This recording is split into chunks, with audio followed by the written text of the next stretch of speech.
Good evening and welcome to episode 27 of Loomer Unleashed. I'm your host, Laura Loomer. With the news of Ronna Romney's looming resignation as RNC chairwoman this week, coupled with House Republicans finally beginning to grow a spine on border security, there is a real glimmer of hope that the GOP is at last waking up to the major issues that are plaguing the party and our nation. The resurgence of Donald Trump over the past few months has united real patriots in the party and may prove to be the final nail in the coffin for the old guard Republicans.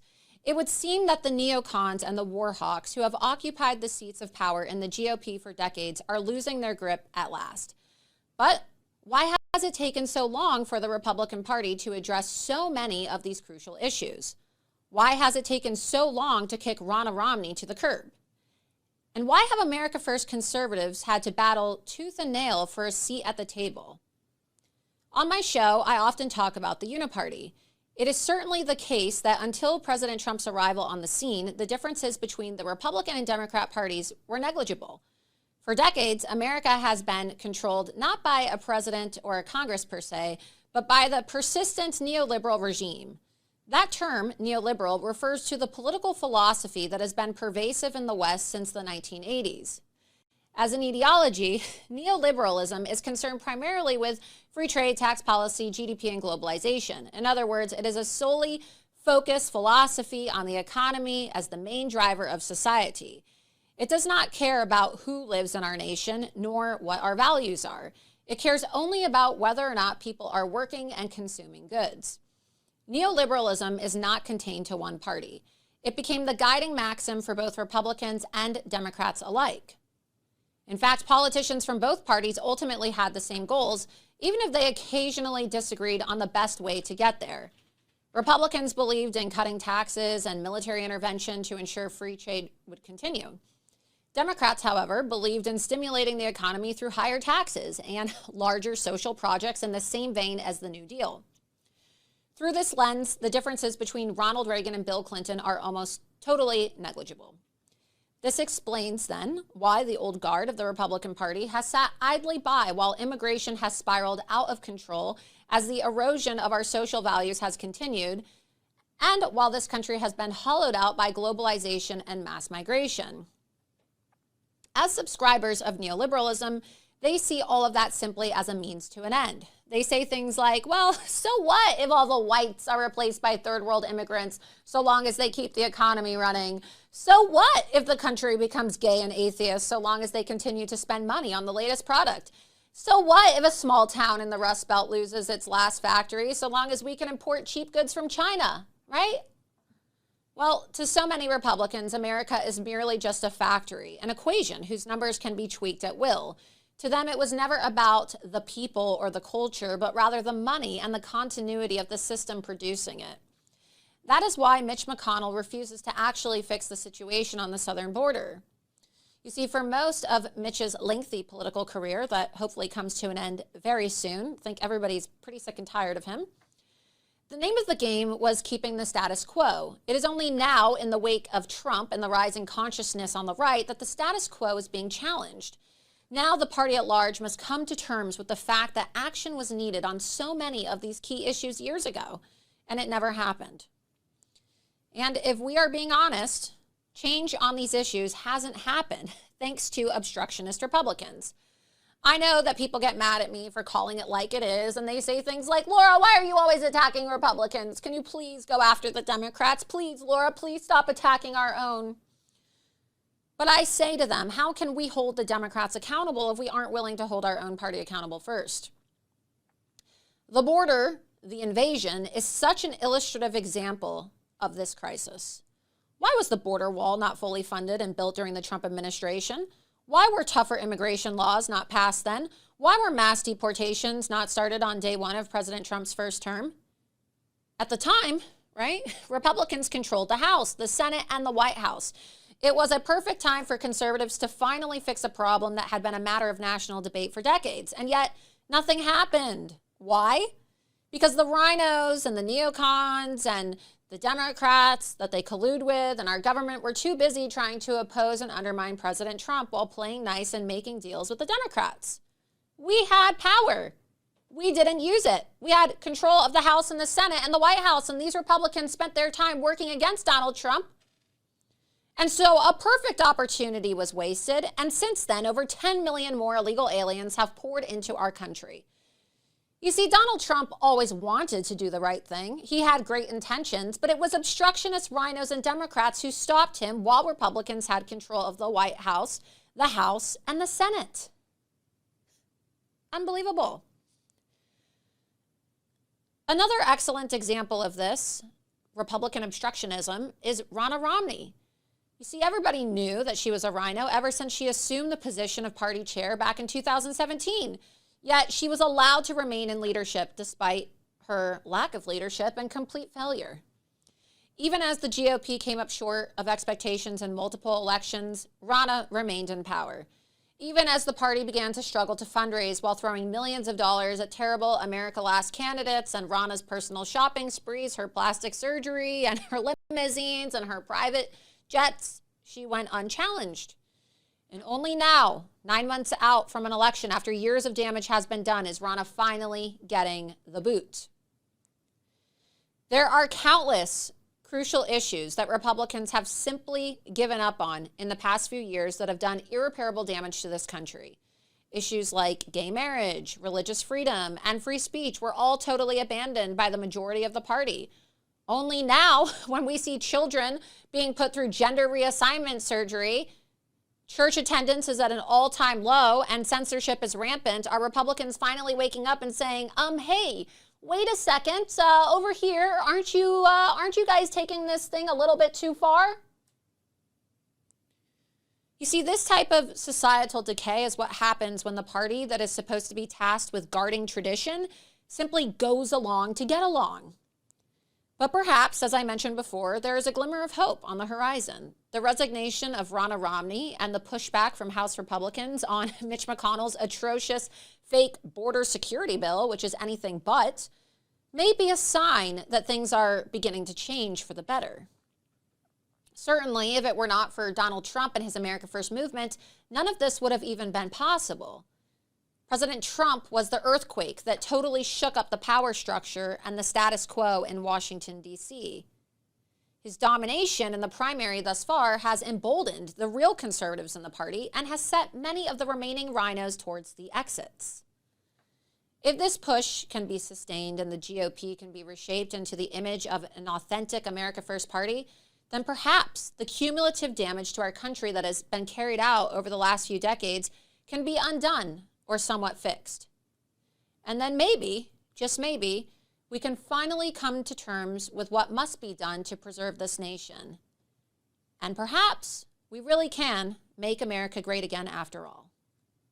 There is a young female journalist, conservative journalist by the name of Laura Dobbs. If America's men acting like Laura chained herself. She chained herself.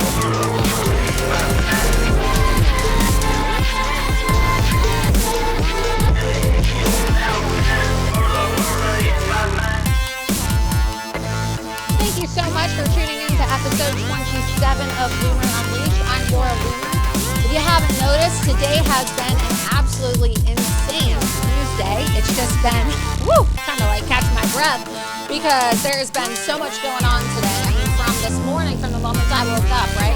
Loomer Unleashed was outside. We have our Loomer Unleashed team, D.C. correspondent Charles Downs outside at 8 o'clock this morning outside of the United States Supreme Court, where the Supreme Court was hearing the arguments in the case to remove President Trump from the ballot in Colorado. And then, of course, today is the Nevada caucus. I believe, look, it's almost 9 p.m. Eastern. We are going to be joined by Lou Dobbs any moment now. So we're about to go straight into that interview. If we check out what's going on right now, let's go to our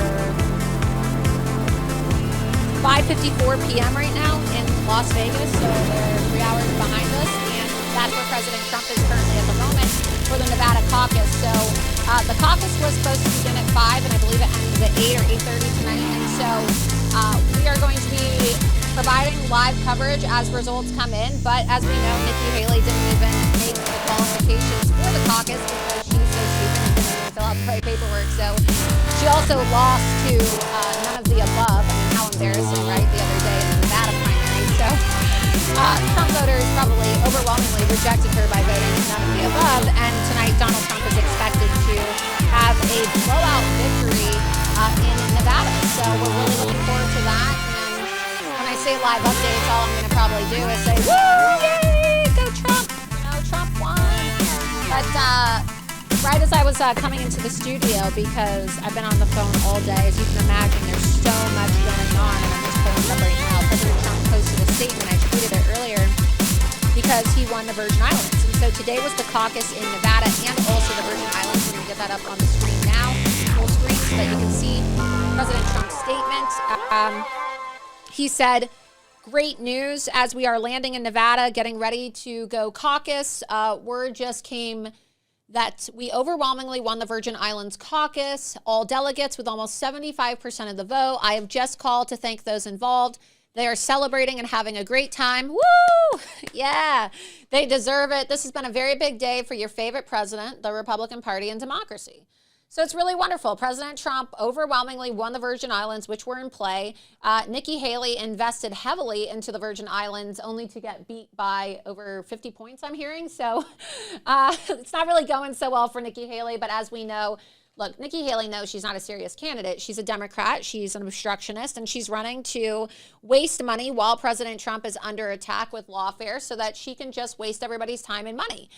And so tonight we have Lou Dobbs on. He's going to be connecting any moment now, the host of Lou Dobbs Tonight, formerly on Fox News until they fired him, just like they fired Tucker Carlson, who's also in the news tonight. We have so much to talk about, right? The Supreme Court today. We had the Nevada caucus. We had Joe Biden's documents case, the special counsel report, which pretty much said, it doesn't just pretty much say, it actually says word for word, and we're going to show you this tonight. We can get that screen on the graphic when we're talking to Lou, that he's too mentally unfit to testify. So if Joe Biden is too mentally unfit to testify, isn't he too unfit to serve? Let's get this on the screen too, this graphic that just came up. So right before I was coming into the studio, and I didn't get to watch it because, I'm like rushing, and so I apologize if the show was about 10 minutes delayed or so tonight. We, there were just so many things going on. The Tucker interview with Putin dropped at 6 p.m. and it was 2 hours long, so that went till 8, so I still need to catch up on that, although we have a summary of what happened. And then right as I'm coming in, right, because Joe Biden wants to distract from Trump's victory in Nevada and the Virgin Islands and the interview with Tucker and Putin and the special counsel report, Joe Biden gave an impromptu address to the nation tonight at 7:45 p.m. And so I'm told that it was just full of gas. We're going to play some clips for you tonight. I mean, he mixed up like the presidents of Mexico and Egypt. The guy is a walking dementia patient, as was already mentioned in this, special counsel report by Robert Hurs. So he said that Biden willfully kept shared classified memos but won't be charged because he is too mentally unfit. So if Joe Biden is too mentally unfit to testify, then isn't he too unfit to serve as well? I would say so. We're going to talk to Lou when he connects in a few moments about this. We're also going to talk to Lou about just kind of the assault on free speech in the First Amendment, where you now have the media reporting that the European Union and even the United States government are thinking of implementing sanctions on Tucker Carlson for flying to Moscow and interviewing Vladimir Putin. And so there's a lot to talk about. We'll pull that up as well. I think we have a clip while we're waiting for Lou to connect. Let's play that clip actually of Joe Biden from his address that he just gave moments ago, where he mixed up the president. This is him speaking right now, I believe. This is a clip that it just came out a few moments ago. Joe Biden refers to Egyptian President El-Sisi as the president of Mexico. That's the clip. Go ahead and play it. The conduct of the response in Gaza, in the Gaza Strip, has been over the top. I think that, as you know, initially the president of Mexico, El-Sisi, did not want to open up the gate to allow humanitarian material to get in. I talked to him. I convinced him to open the gate. I talked to Bibi to open the gate on the Israeli side. Sisi's not the president of Mexico, okay? So, look, it's really embarrassing that Joe Biden has to have this state address, and then he's being questioned, I believe. Like I said, this all just came out right now as we were preparing for the show. And so generally, right, we spend all day preparing for the show and we cut all the clips. And so we're going to have to pull some of these clips for you in real time because, right, I get into the studio, the show goes live at 8:30, and this is still going on. And so we're going to pull this clip. But apparently Joe Biden tonight also was asked by Peter Doocy. We're going to try to pull that clip up for you in case you missed it, about his declining mental health. And then even then he had a gaffe while he was answering about that as well. So we'll have to find that clip. I know that it's on X. There's some highlights right now floating around that we'll be sure to play tonight throughout the show, because we have so much to cover tonight, right? So if you live in Nevada, right, make sure that you cast your ballot for President Trump tonight. Okay, we got to get President Trump back into the White House. He is expected to win this Nevada caucus tonight. Let's see. We can go through the special counsel article right now while we're waiting on Lou to join. He should be joining any moment now. Special counsel Robert Hur concluded in a stinging report released Thursday that Joe Biden willfully kept classified documents from his time as vice president, shared them with an author, and knew he had them as far back as 2017, but he recommended against prosecution. Hur said that part of the reason he declined to prosecute the president's age and poor memory would create reasonable doubt for jurors. It would be difficult to convince a jury that they should convict him, by then a former president well into his 80s, of a serious felony that requires a mental state of willfulness, the prosecutor wrote. Mr. Biden would likely present himself to a jury, as he did during our interview of him, as a sympathetic, well-meaning elderly man with a poor memory, his report added. These are direct words. These are direct statements from this report, and I believe now we have Lou Dobbs connected, and so we're going to bring him in. Let's get Lou up. Lou, can you hear me? I can hear you perfectly. Wonderful. It's so great to have you with me tonight. Oh, we have matching Trump hats on our bookshelf. Amazing. We think alike. Look at us. I imagine that. Imagine that. So you don't really need an introduction. Everybody knows who you are, right? You're a legend in your own. But I'm really thrilled that you're able to join me tonight. And so it's great to have you here. Today was a crazy news day. I don't know how you kept up with it, but I'm still trying to catch up, because I was saying in the very beginning when I connected, you have the Supreme Court case, and then you have the Biden document special counsel report. Then you have the Nevada caucus, the Virgin Islands caucus, and everything in the middle. But right. We'll get into all of this tonight. I guess the first thing we should probably dive into is this special counsel report that Robert Hur says Biden willfully kept shared classified memos, but he won't be charged. And the reason he won't be charged is because he's mentally unfit to testify. It's extraordinary, isn't it? This special report is special in so many ways. Robert Hur, we haven't heard from the man since he was handed the the task of defending the President Biden and keeping him out of further harm. It is really interesting to see a special counsel talk about the fact that indeed there are big issues here. There are violations of law and violations of all of the regulations in handling top secret information. And within all of that, the president is talking about how it follows that up with an address to the nation, which was just utterly revealing in so many ways. He said that these documents were all safely locked up, put away, and yet there is photographic evidence everywhere that they're sprawled all over his garage, comfortably sitting with his Corvette and up on shelves in his garage, strewn everywhere. Hardly the stuff of careful guarding of these special classified, top secret in many cases, documents. So to hear the man get angry and angrier as he goes through that address is fascinating. The guy is really, in my personal opinion, he is absolutely cognitively impaired.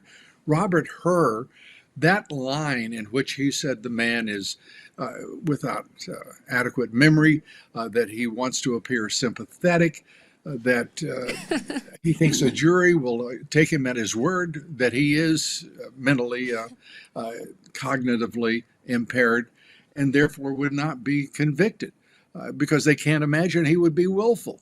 This is one of the most willful people we've ever seen. He wouldn't be able to stand trial. He wouldn't be able to stand trial because you have to swear under oath with penalty of perjury that you are mentally fit to even testify. We don't allow for people that are mentally incompetent to testify in our country. This is why when people who are mentally ill commit heinous crimes, or, mentally ill people who have, serious mental illness, commit murder, this is why oftentimes, right, they are not able to stand trial and they have somebody speak for them and they're like a guardian or some kind of a public defender, and they make the case that they're going to take the plea of insanity, right? Because, well, if you're going to murder someone or you're going to commit a heinous crime, or in this case, they're admitting, they said our investigation uncovered evidence that I say president, right? Because he's a resident as far as I'm concerned. He really should be a resident in some kind of like Alzheimer's facility or, elderly person's home. It's sad. Like at the same time we're talking about this, I ran for Congress in the oldest district in the nation per capita. And so I am very familiar with seniors, okay? And I'm very familiar with the concept of a senior moment. And it's really sad because Alzheimer's and dementia affects a lot of people. A lot of people die from it. I met a lot of people whose spouses died from it. And so, yeah, it's funny to mock Joe Biden, but this is also elder abuse, right? There's rumors and there's speculation that Joe Biden is either wearing a catheter or a diaper. There was photos of him. We talked about this on your show the other day that were circulating of him inside the White House. Outside in the grass talking to the reporters, and people were like, what is that? Is that a catheter or a diaper? Because you could see that there was something that looked like a diaper, or perhaps, like a medical protector for a catheter sticking out of his pants, not tucked into his shirt. And it was not photoshopped. And so we've heard the stories about him crapping his pants in front of the Pope, and people laugh about this stuff. But these are stories that world leaders talk about. We've heard the story about him apparently farting really loudly in front of Camilla and King Charles now, right? Of England, who was, just recently diagnosed with cancer. These are real stories. These are real stories about Joe Biden and his interactions with world leaders. And these are the signs of somebody who is facing mental decline. Just tonight during this address, we played the clip before you came on. I'm going to play it now to get your reaction. Sure. He's talking about aid to Gaza and how the Egyptians will not allow for the Palestinians to come in because, well, why would President El-Sisi want these Palestinians to come in? Nobody in the Middle East wants to accept Palestinian refugees because these people are displaced Jordanians and they all support Hamas. And the last thing that the Egyptians want is another Arab Spring movement, because you're going to have all these Hamas supporters that are essentially Muslim Brotherhood supporters. Hamas and the Muslim Brotherhood are one and the same, right? The Muslim Brotherhood here in America is hand in hand with the agenda of Hamas. We know this. And so tonight, Biden's talking about foreign policy. We're talking about this very volatile situation in the Middle East, and he refers to President El-Sisi as the president of Mexico. Take a listen to this clip. I don't know if you caught Joe Biden's address tonight, but listen to this. Part of it. The conduct of the response in Gaza, in the Gaza Strip, has been over the top. I think that, as you know, initially, the president of Mexico, Sisi, did not want to open up the gate to allow humanitarian material to get in. I talked to him. I convinced him to open the gate. I talked to Bibi to open the gate on the Israeli side. What do you think about that? He's, you were talking earlier about not mocking a man who is suffering, obviously, a cognitive impairment of whatever the clinical term would be. His memory is not right. The man is not right. He's just, it's deeply troubling to think that this man is the commander-in-chief of the United States military, first and foremost, because so much is riding, the entire nation is riding on the outcome of any conflict. And for him to start talking about how wonderful it was that he was able to get Al-Sisi, to General Al-Sisi, to those who followed his career. I mean, to open a gate is a big deal in his mind. It is important to talk about a two-state solution within days of the October 7th massacre. The man that is projecting himself now in an address to the nation, a pickup press conference, it's sad to watch, and it's sad most of all because it tells you how much trouble this country is in. This is the man who's decided that our 2,000-mile-long border with Mexico, he would turn over to the Mexican drug cartels. This is the man who decided that it would be okay for 100,000 Americans to be killed by those cartels and their fentanyl, and simply accepted as collateral damage. 25,000 more people die every year of fentanyl than were killed in Vietnam throughout that entire war.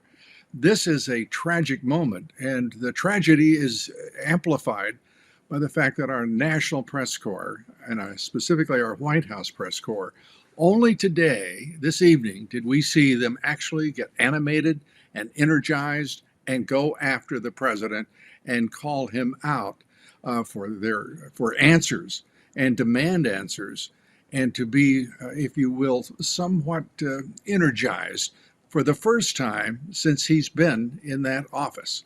And that's part outrage, it's part tragedy. That's what I think of it.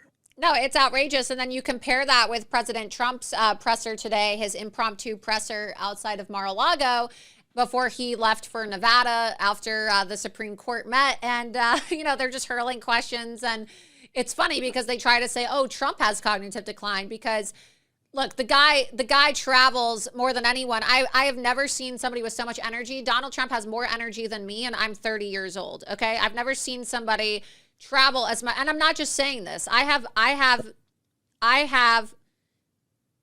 been on the campaign trail. This isn't a surprise or a secret. People have written articles about this, right? So I'm not revealing anything. And I've seen President Trump. I've seen how, he leaves at 6 o'clock in the morning, doesn't get back till 2 o'clock in the morning, gets done with a rally, flies at midnight to New York to go to court, wakes up at 5 o'clock in the morning, or probably doesn't even go to bed because he gets to New York at 2 o'clock in the morning. I mean, the guy doesn't sleep, and he's able to give 3 2-hour speeches every single day across the country when he's campaigning. I mean, the guy jet sets all over, and he has one little flub, right, where he says one little word wrong, and they say, oh, look, Trump has cognitive decline. Meanwhile, Joe Biden is like, he sounds like he's underwater drowning every time he talks, and he can't even keep his eyes open. So everybody has little, I guess you could say, like screw ups, right? Occasionally when they speak. Happens to me, right? Everybody sometimes, mixes up words or mixes up statements. It doesn't mean that you're in cognitive decline, but this is out of control. The fact that the media tonight, I believe we have this other clip I want to get your comment on. This is Peter Doocy, and you used to work with all these people, right? You used to work with Doocy, all these people over at Fox. Peter Doocy called Biden out, and he said the special counsel said that you were a well-meaning elderly man and asked him about his cognitive decline. So let's play this clip from tonight's Thank you, and I'll presser. take some questions. President Biden, something the special counsel said in his report is that one of the reasons you were not charged is because, in his description, you are a well-meaning elderly man with a poor memory. I'm well-meaning, and I'm an elderly man, and I know what the hell I'm doing. I've been president. I put this country back on its feet. I don't need his recommendation. It's How totally bad is your memory, and can you continue as president? My memory is so bad, I let you speak. That's Do you my feel your memory has gotten worse, Mr. No, President? my memory is not good. My memory is fine. My memory, take a look at what I've done since I become president. None of you thought I could pass any of the things I got passed. How'd that happen? I guess I just forgot what was going on. Mr. President. It doesn't even make sense. It's not even funny. Even when he's trying to make a quip or think on his feet and say something kind of witty, it doesn't make any sense. Oh, I guess I just kind of forgot what was going on. What is he even saying? It doesn't even make sense, Lou. Yeah, what does make sense is what we're watching unfold, the trend that is being taken. And that is, this is a man who's becoming increasingly angry. He's lashing out. He's speaking with excess profanity, I'll put it that way, at every occasion. The names that he has called people lately and done so in public are reprehensible and unbecoming a president of the United States. To see this happen, to see, by the way, Peter Doocy, I want to hold up as an example to the rest of the press corps and remind them that what he has done through his time at the White House as a member of that press corps is what you should emulate as journalists. Right. He's the only person I would accept from that gaggle of mediocrities who like to play to the left and stay with their ideological bias. I don't mean to be too harsh about them, but there it is. No, it's true. I think that Peter Doocy is probably, and look, I'm not really a fan of Fox News, especially after what they did to you and others, but I would say that out of everybody who's there who's asking questions, Peter Doocy does ask pretty good questions, and he has a pretty good trend of doing it. He's always asked pretty good questions, and he's consistent, right? He's fair. He's always asked everybody, right, he's ever interviewed. I find him to be pretty fair, and I do think that out of everybody in the White House press corps, Peter Doocy does a good job of not inserting his own political opinions or bias, into his reporting. He asks pretty pointed questions. No, I think so. He's a terrific journalist and a terrific White House correspondent. The president is in real trouble, and there are a lot of people who should be deeply ashamed of themselves, and among them, the president's wife, in my judgment, Jill Biden, knows this man very well, and she knows that he is on a very difficult trajectory. We don't know what is ailing him, but we do know that he is a man that is in considerable regression. It's obvious to us all, and yet the press corps pretends that everything is normal, that this man is not a puppet, and that he doesn't have masters that are making the decisions of which he's incapable. And everybody understands that and knows that. And yet there is this game that is played by the national news media, by both political parties, in point of fact, and it's called, let's pretend Joe Biden is really the president in charge of the United States. He is not. He's incapable of it. Yeah, he's everybody incapable. in that room knows it. Yeah, and you're right. It's Obama's third term, and I saw this post the other day about how later this month Obama was posting on Twitter. He goes, "Oh, I'm going to be campaigning for Joe Biden, and who's joining me, right?" And then Bill Clinton chimed in and said, "Oh, I'll be there. I'll be there." Yeah, because they need other people to carry him to make it look like other Democrats are buying in. But I think that other Democrats now are starting to realize, wow, there's a serious concern here. I mean, we just had an article that was published, an editorial actually, yesterday in the New York Post. It said Joe Biden's mental decline cannot be ignored. I don't know if you've seen this article or not, but they actually wrote an entire op-ed about it where they said, they started out by saying the president of the United States is not all there. It's been obvious for many of us for a long time, but now it's grown impossible to ignore. Even Democrats are admitting it. I mean, look, the guy said the other day, "I'm sorry" from Hamas. You know how embarrassing that is when the president of the United States is pretending like he's the spokesperson for Hamas. The guy is out of his mind. And I think that he probably does have Alzheimer's because, well, when I was a teenager, I'll just say this. I volunteered one time at a rehabilitation center for elderly people with Alzheimer's. And I remember the training that I had to undergo was, you know, these people will experience fits of rage. Sometimes people with Alzheimer's will react violently because they forget who you are, or they just get very irritable and they'll start shouting things and using profanity. And Joe Biden displays all of these characteristics. He has the shuffle when he walks that's associated with people with Alzheimer's. It's true. He slurs his words. He forgets things. He makes gaffes. He, forgets where he is. He has no sense of direction, which is shown by him turning around and trying to walk into walls. He's irritable. He uses profanity. And look, these are all diagnostic.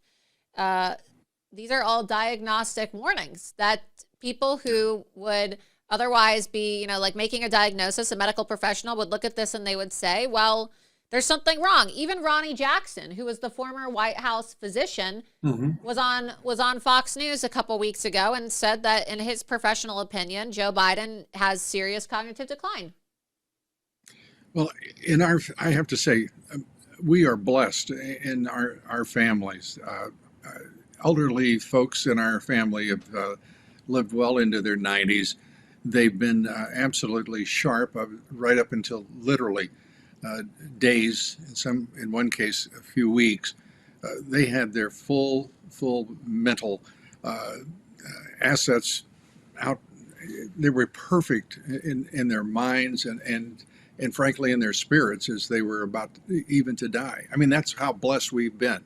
I haven't been around people with dementia, and I feel doubly blessed when I hear the stories that I do hear and see the results when we're looking at the president of the United States right now. It's a very sad circumstance for the country, for the family of Joe Biden.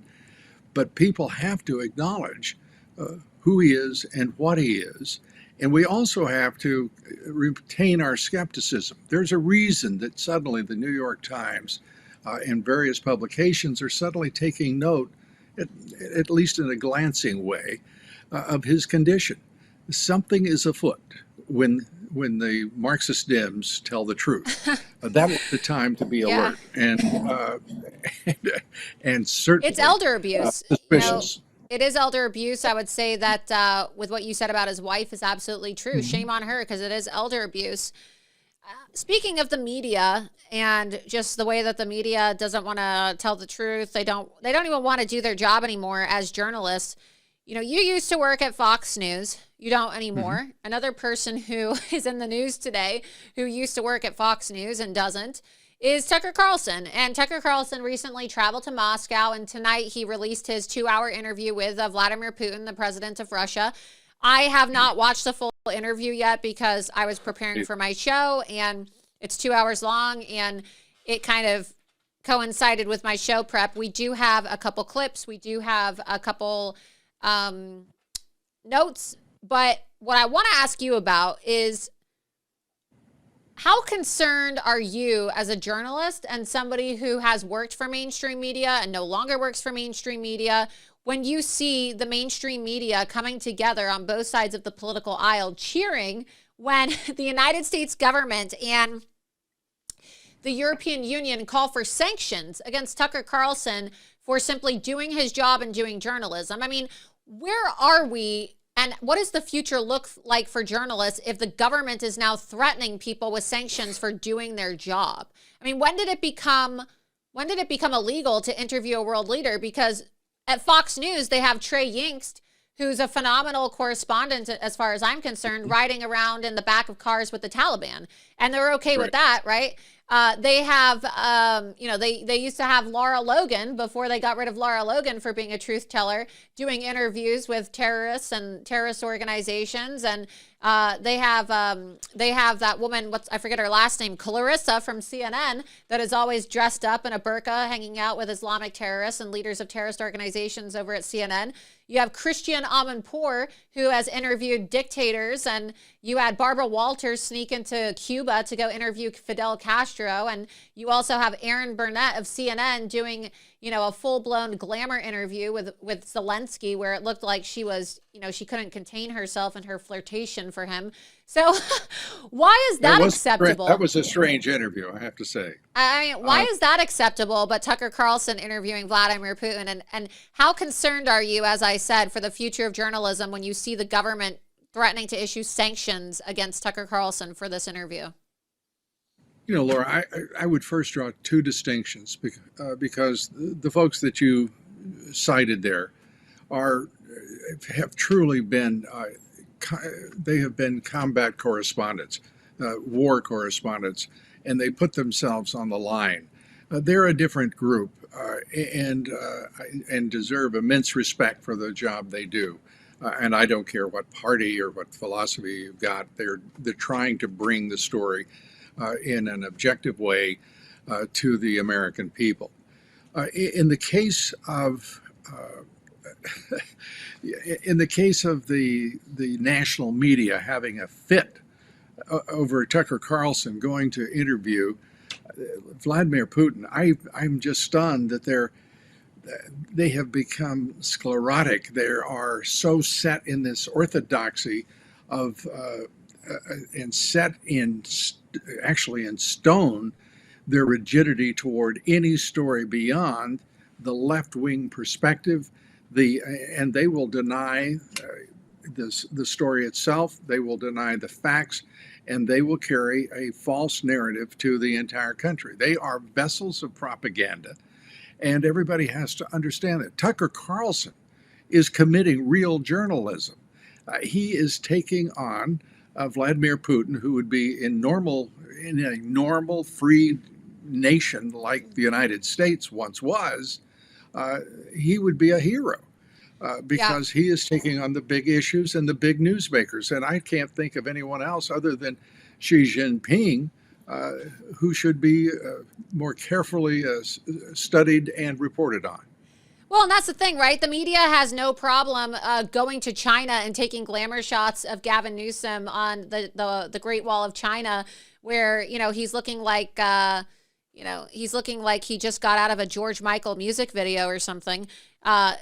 Posing in his aviators, and honestly, if you look at the photos from his time, it's like he's posing right for Vogue. He looks like he is posing, literally posing like he's some kind of Vogue model.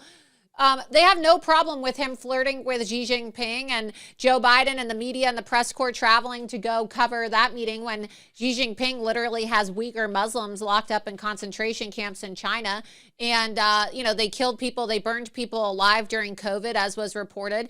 They took people's dogs out into the street and beat them to death if their owners had COVID. I mean, why is it okay to hang out with Xi Jinping, but it's not okay to interview Vladimir Putin? And another person you used to work with over at Fox News is Megyn Kelly. Megyn Kelly interviewed Vladimir Putin, and everybody was cheering. And in fact, I remember this very well because people were not focused on the interview. They were focused on her outfit, because she wore a very skimpy blue dress to interview Vladimir Putin. And some people said that they thought she looked kind of like an escort. And I just remember the media, instead of focusing on the content, they were attacking Megyn Kelly because of her choice of apparel. And you remember this, I'm sure. And so this isn't the first time a journalist has interviewed Vladimir Putin, right? Megyn Kelly did it years ago. Well, a number of interviews over the years. And the fact of the matter to me is that the idea that the United States press corps and primarily the Marxist dim orthodoxy and elites are the first to condemn Tucker Carlson for talking to Vladimir Putin. And from the podium, the White House spokesman saying, be very careful, children, and be sure to check what is being said by this sinister, nefarious enemy of the United States, as if we're some sort of dolts and perhaps puerile dolts at that. The reaction of the power structure to this one man walking over to talk to Vladimir Putin in the Kremlin has them absolutely their hair afire, and you have to wonder why. What is it they fear so much about this man talking to the people of the United States? We are adults. We are used to an exchange of ideas and thinking for ourselves. You know, we're Americans. We're still independent cusses. We're reliable. We actually can think for ourselves. And this really has the White House and the Democratic Party just frightened to death for some reason. And that in itself is a story, I think.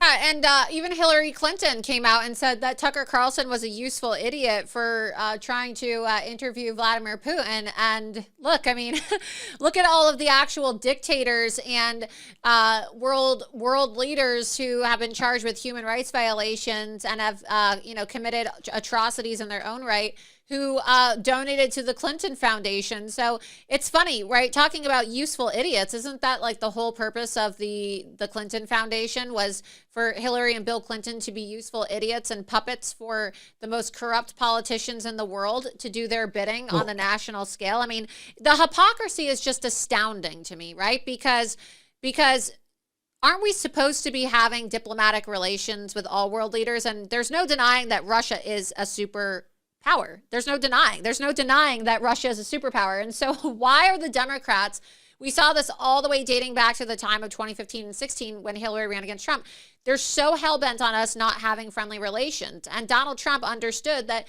you don't have to agree with everybody. You don't have to agree with their communist philosophies. You don't have to agree with their Islamic doctrines, but you could have a respect in the sense that you're leading with a position of strength, and not engage in conflict and war and animosity with these people, and instead have them at, a position in which they respect you and they agree not to attack you. It's just. Well, think about Hillary Clinton and her concern about Tucker Carlson, a mere journalist, just shows up in the Kremlin to talk with Vladimir Putin.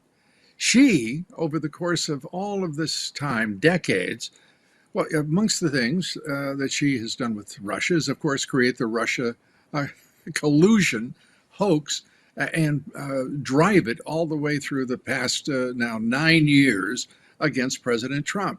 There's some irony in that. There's also some irony in that as Secretary of State, she was responsible for the sale of uranium assets, 20% of U.S. reserves of uranium to Russia.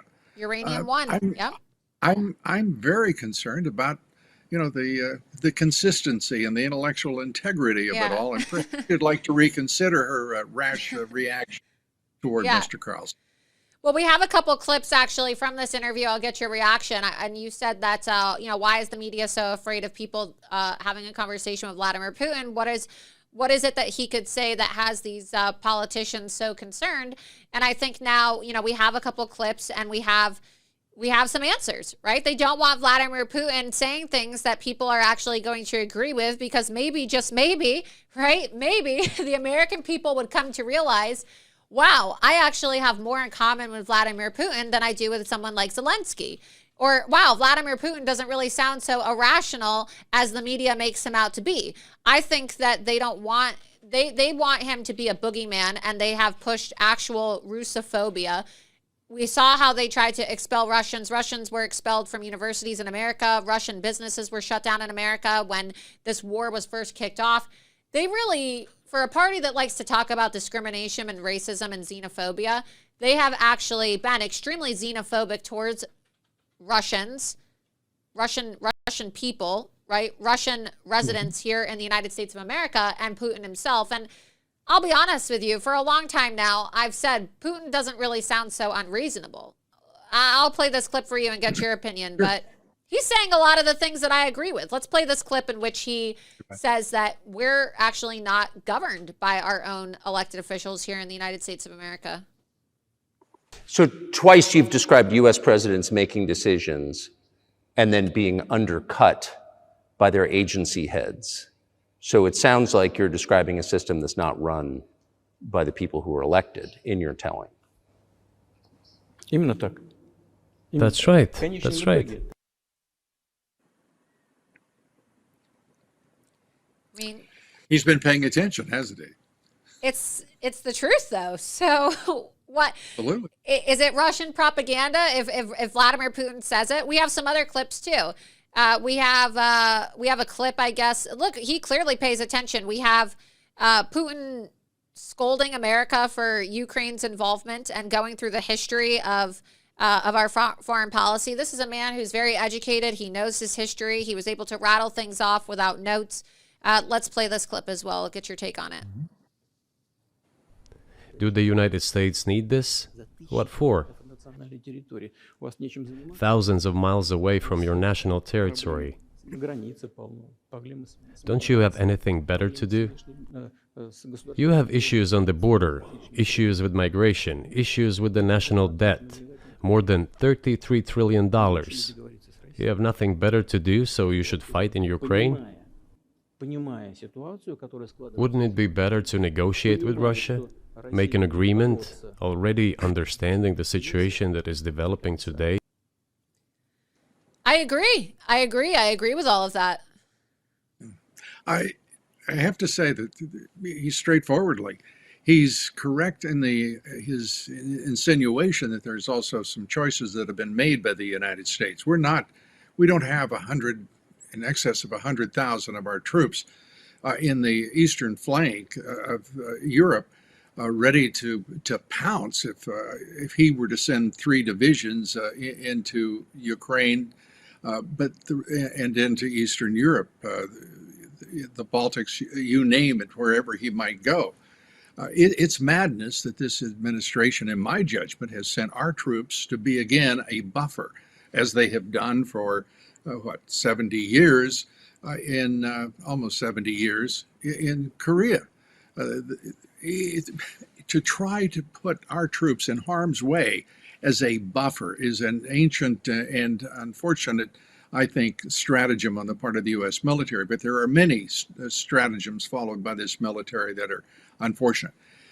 Putin pointing that out will resonate in certain places. But the reality is that we have been in this country fully and freely discussing the mistakes of our military. We have General David Petraeus, who is, in my opinion, is culpable for so much of the harm and the loss of lives over the course of the last 2 decades, because he wrote something called the Doctrine of the Long War. And damned if we didn't have long wars. And it is absolutely nuts. We're also, and I think George W. Bush had one thing so right when he campaigned for president. And I'm not a fan of George Bush. But he had it right. We need to have a modest foreign policy, not an aggressive and interventionist policy. That we have troops now, we know for a fact, in Jordan, Syria, Iraq. We are looking at the potential of a conflagration in the Middle East, where we have no business, in point of fact. We should be supporting Israel to the hilt, but not trying to tell them that the only solution is a 2-state solution. It's pure balderdash. I don't think that we need to be sending more aid, but it is pretty shameful that we're talking about a 2-state solution. We don't need a 2-state solution. Let me be clear, Laura. I didn't say aid. I didn't mean to, at least. I mean weapons, whatever is necessary for the Israelis to defend themselves. Yeah, I think it's really shameful. I'll agree with what you said earlier, in that it's shameful that while Israel was attacked, and mind you, these are a lot of Americans that were killed too, and a lot of American hostages, not just Israelis. Joe Biden is trying to have a dispute about a two-state solution as opposed to how we can get those hostages out, how we can, best help those individuals with actual humanitarian aid. And now, right, he's talking about a two-state solution. And even with the border bill, he's talking about sending $10 billion of aid to Gaza and humanitarian aid, which is going to go into the hands of Hamas. And we're talking about $30 billion of aid to Israel to counter Iranian proxies and Hamas and Hezbollah. And then we're not doing anything to stop the flow of those same proxies coming into our country. And we know they're coming in. And so even if you were to have all the money in the world, let's just say that we had all the money in the world and we didn't care. And we said, okay, we're going to give all this aid away. The aid is countering itself out. Think about it, right? If you're giving $10 billion to Hamas in Gaza for humanitarian aid, and when I say that, everybody knows that the aid that goes to Gaza is going to Hamas because Hamas controls Gaza. You know that. I mean, a lot of people forget. People forget. The people, the Palestinians voted by, I think it was 90%, to be governed by Hamas. By over 90%. These are not accidents that are happening. And the idea that we're sending aid to the world is preposterous because Putin said over 33, it's over $34 trillion now in national debt. We'll be a debtor nation in perpetuity.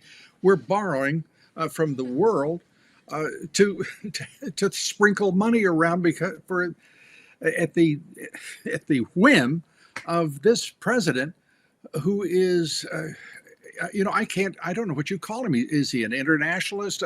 What is he? He's a Marxist. By at least by the design of his masters. He himself is making none of these decisions. And we won't come to that reality. It's Obama. Well, it's Obama. And I think it's quite a few other people as well. Yeah, and what I was saying before is that even if we had all the money in the world and we didn't have a national debt, that it just doesn't make sense strategically speaking. People don't seem to understand that this strategy of deploying the aid, like forget about the aid for a second in terms of whether we have the money. It doesn't make any sense to give $10 billion to Hamas in Gaza and then $30 billion to Israel to counter Iranian proxies and Hamas and Hezbollah. The aid is canceling each other out. It doesn't make sense. Laura, and so there's no strategy behind it.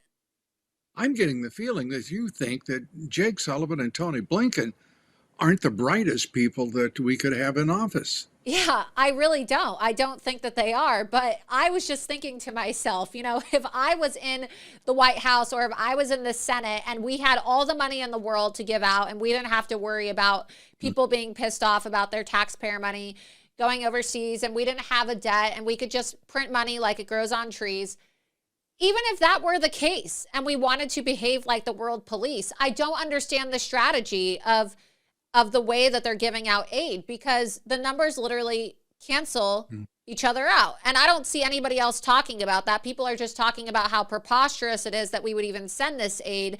I don't really see a lot of policy experts or analysts or strategists talking about the absolute insanity of the way that this aid was broken down in terms of international policy. It doesn't make any sense to me.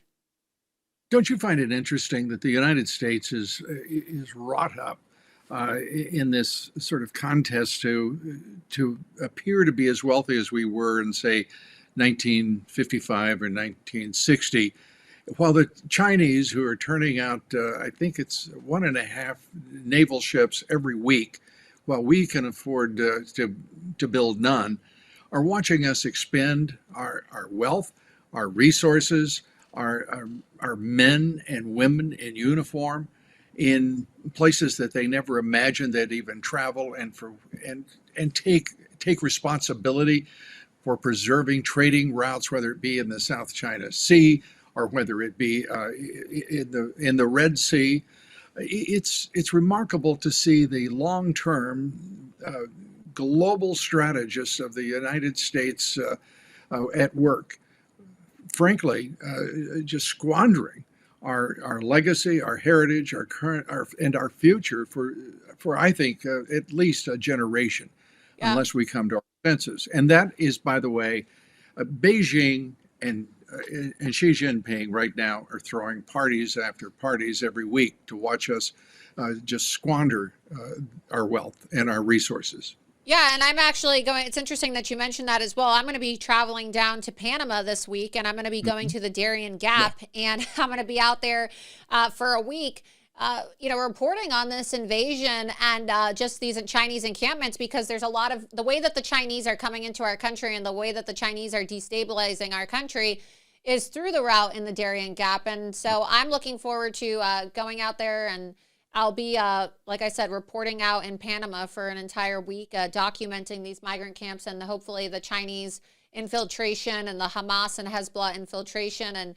I just think about this and I'm like, why are we giving money to Israel to combat Hamas and Hezbollah if we're not even going to do anything to stop those people coming into our own country? Because we're going to have another 9/11 in this country.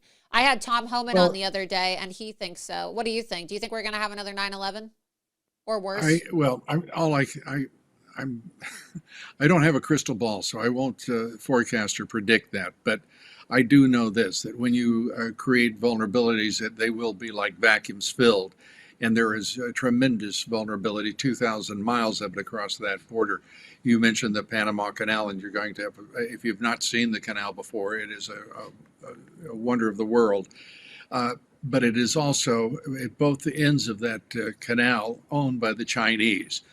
They are in charge of it, and they're facilitating these illegal immigrants moving from South America and China, as you point out, and by the tens of thousands from China. People are tend to not be aware of that, into our country.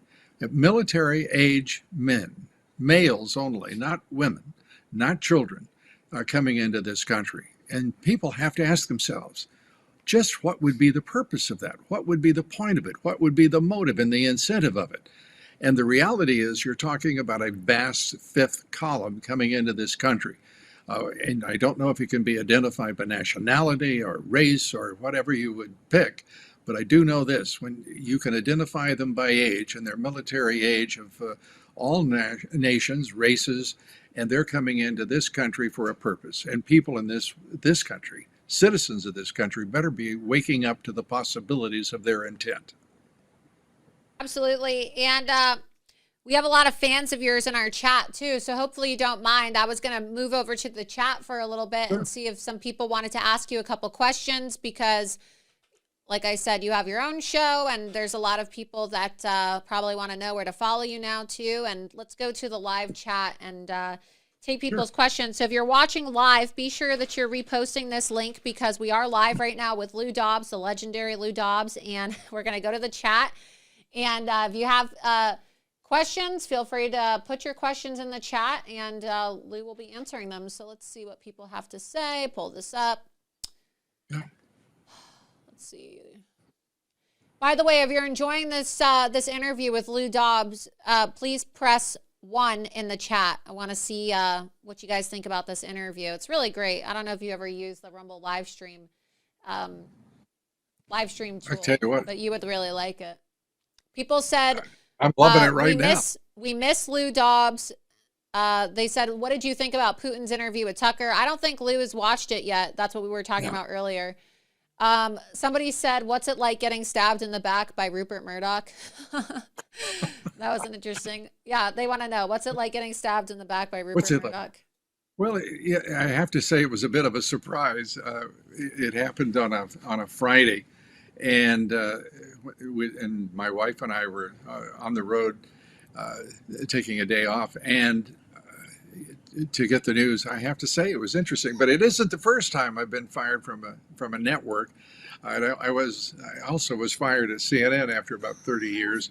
So I have a shelf life with networks, and I think I've done. It's a badge of honor. I think I've done it all now.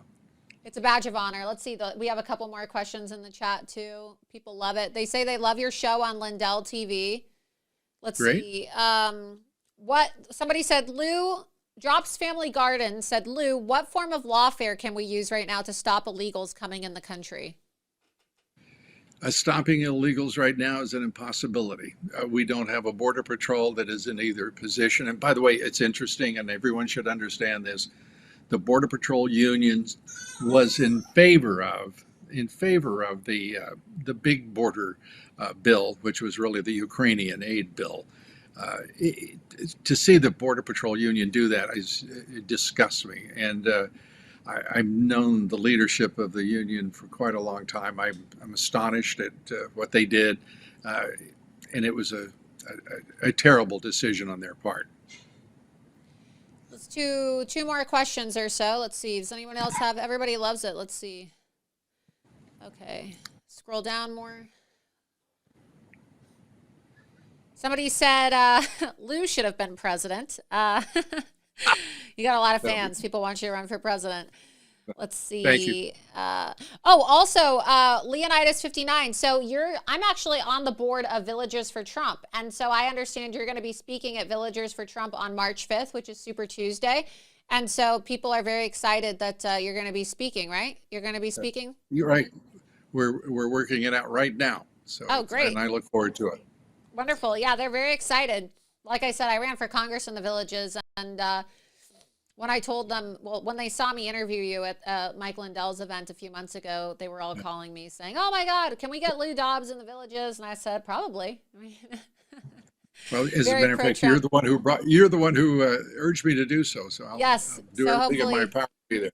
We work it all out, and once those details are announced, I'll be sure to share that as well, because the Villages is a great community. Like I said, I used to live there. I feel great in the Villages because I'm always the youngest person everywhere I go. I feel like, that song "Young Forever."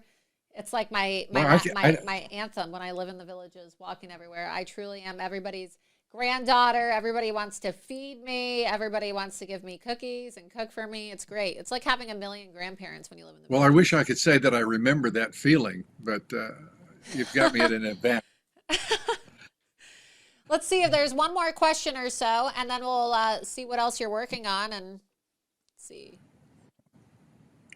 Somebody said, "Lou, what do you think of Laura as Trump's press secretary? She would rock it, right?"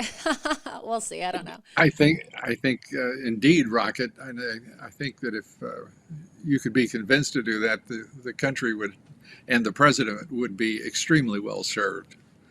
It would be entertaining for sure. Have you spoken to President Trump recently? I did last week, I believe. Last week. Wonderful. That's good. Yeah, he loves you. I know he loves you. So.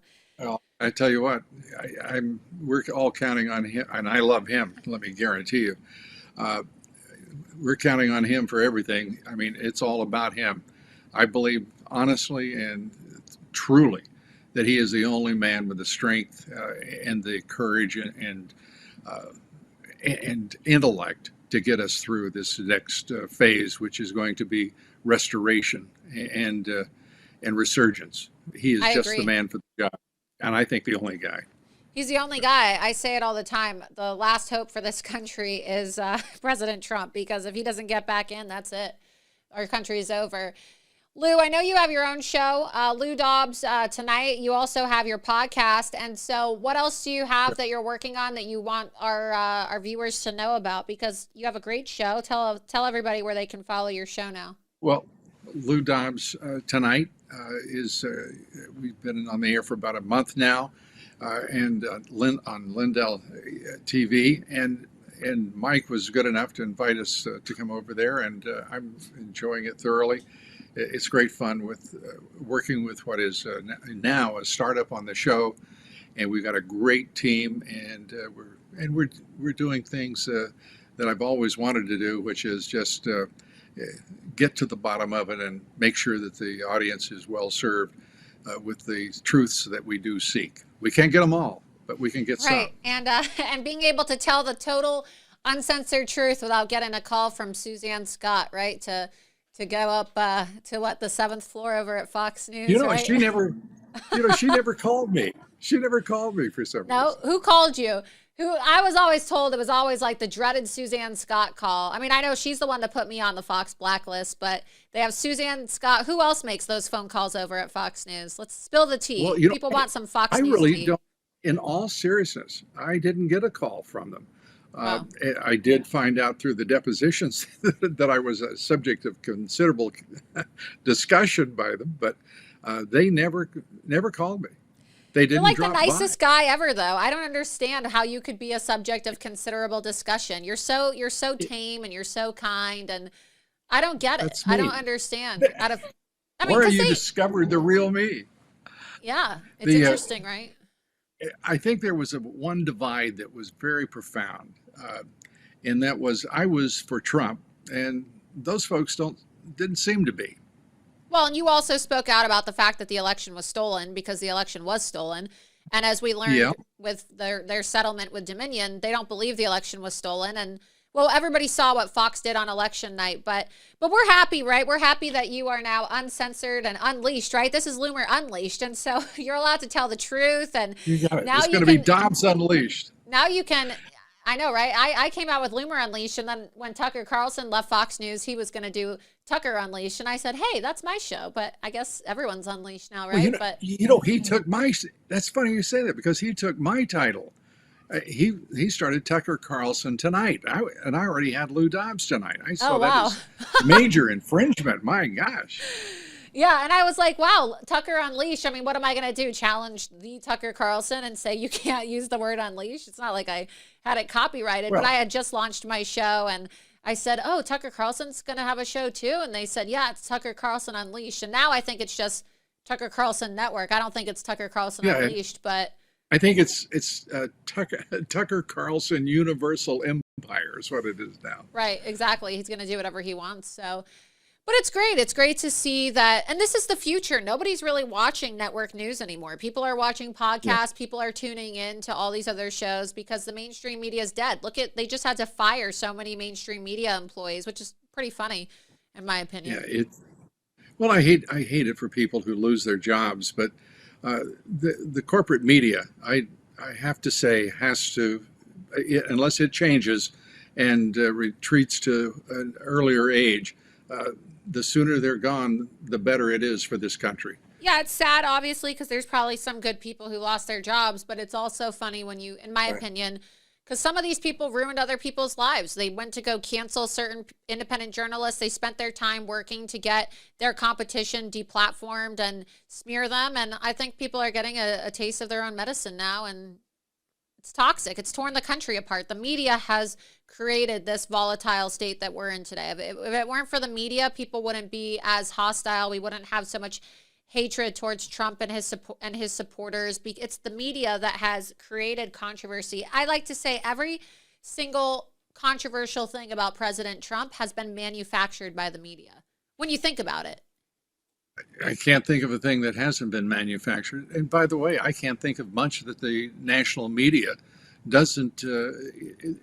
The national media is just a tool for the oligarchs. You know, in other countries, our billionaires would be called oligarchs. We call them billionaires, and we revere them. And many of them are certainly exemplary and terrific people, but most are not.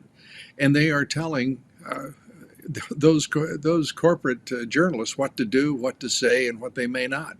Watch the New York Times, watch the Washington Post, you name it at Disney.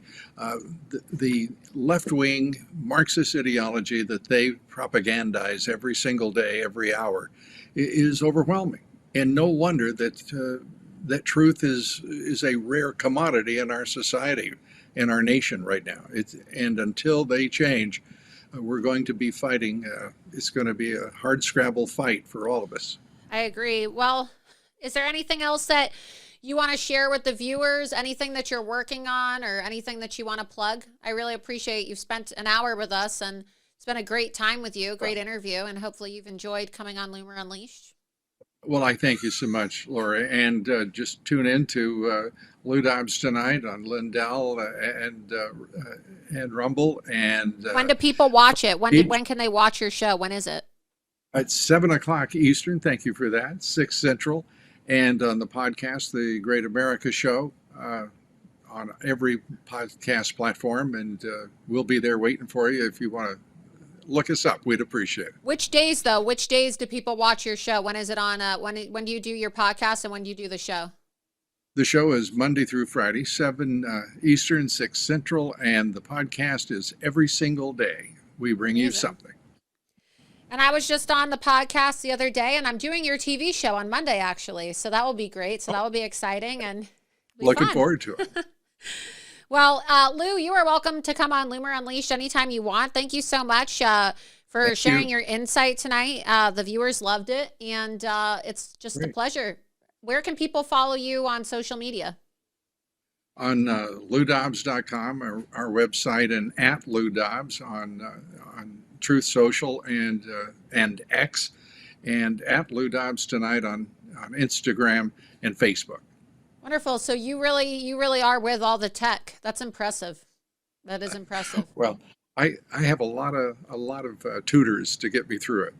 I don't even have Instagram, not by my own choice, but even you have more social media than I have now.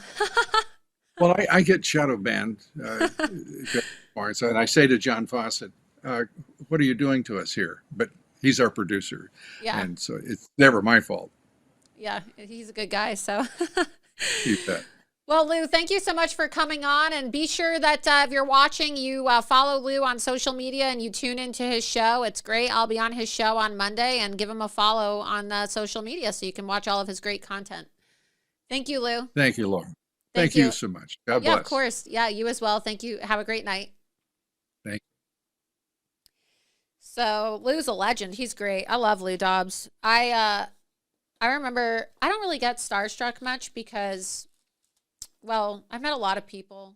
Been doing this for a while, since I was 18, working with Project Veritas. But I remember when I met Lou for the first time at the Mike Lindell Summit, and I was a bit starstruck, I'll be honest, because he's just such a legend. So it was great to meet Lou Dobbs, and he's an inspiration, and he's really an icon in journalism, and he's one of the, in my opinion, there's not a lot of true journalists left out there, but he got a real raw deal at Fox, and nobody really likes Fox anymore anyway. It doesn't matter, but I think everyone's eyes have been open to what the corporate media has become, but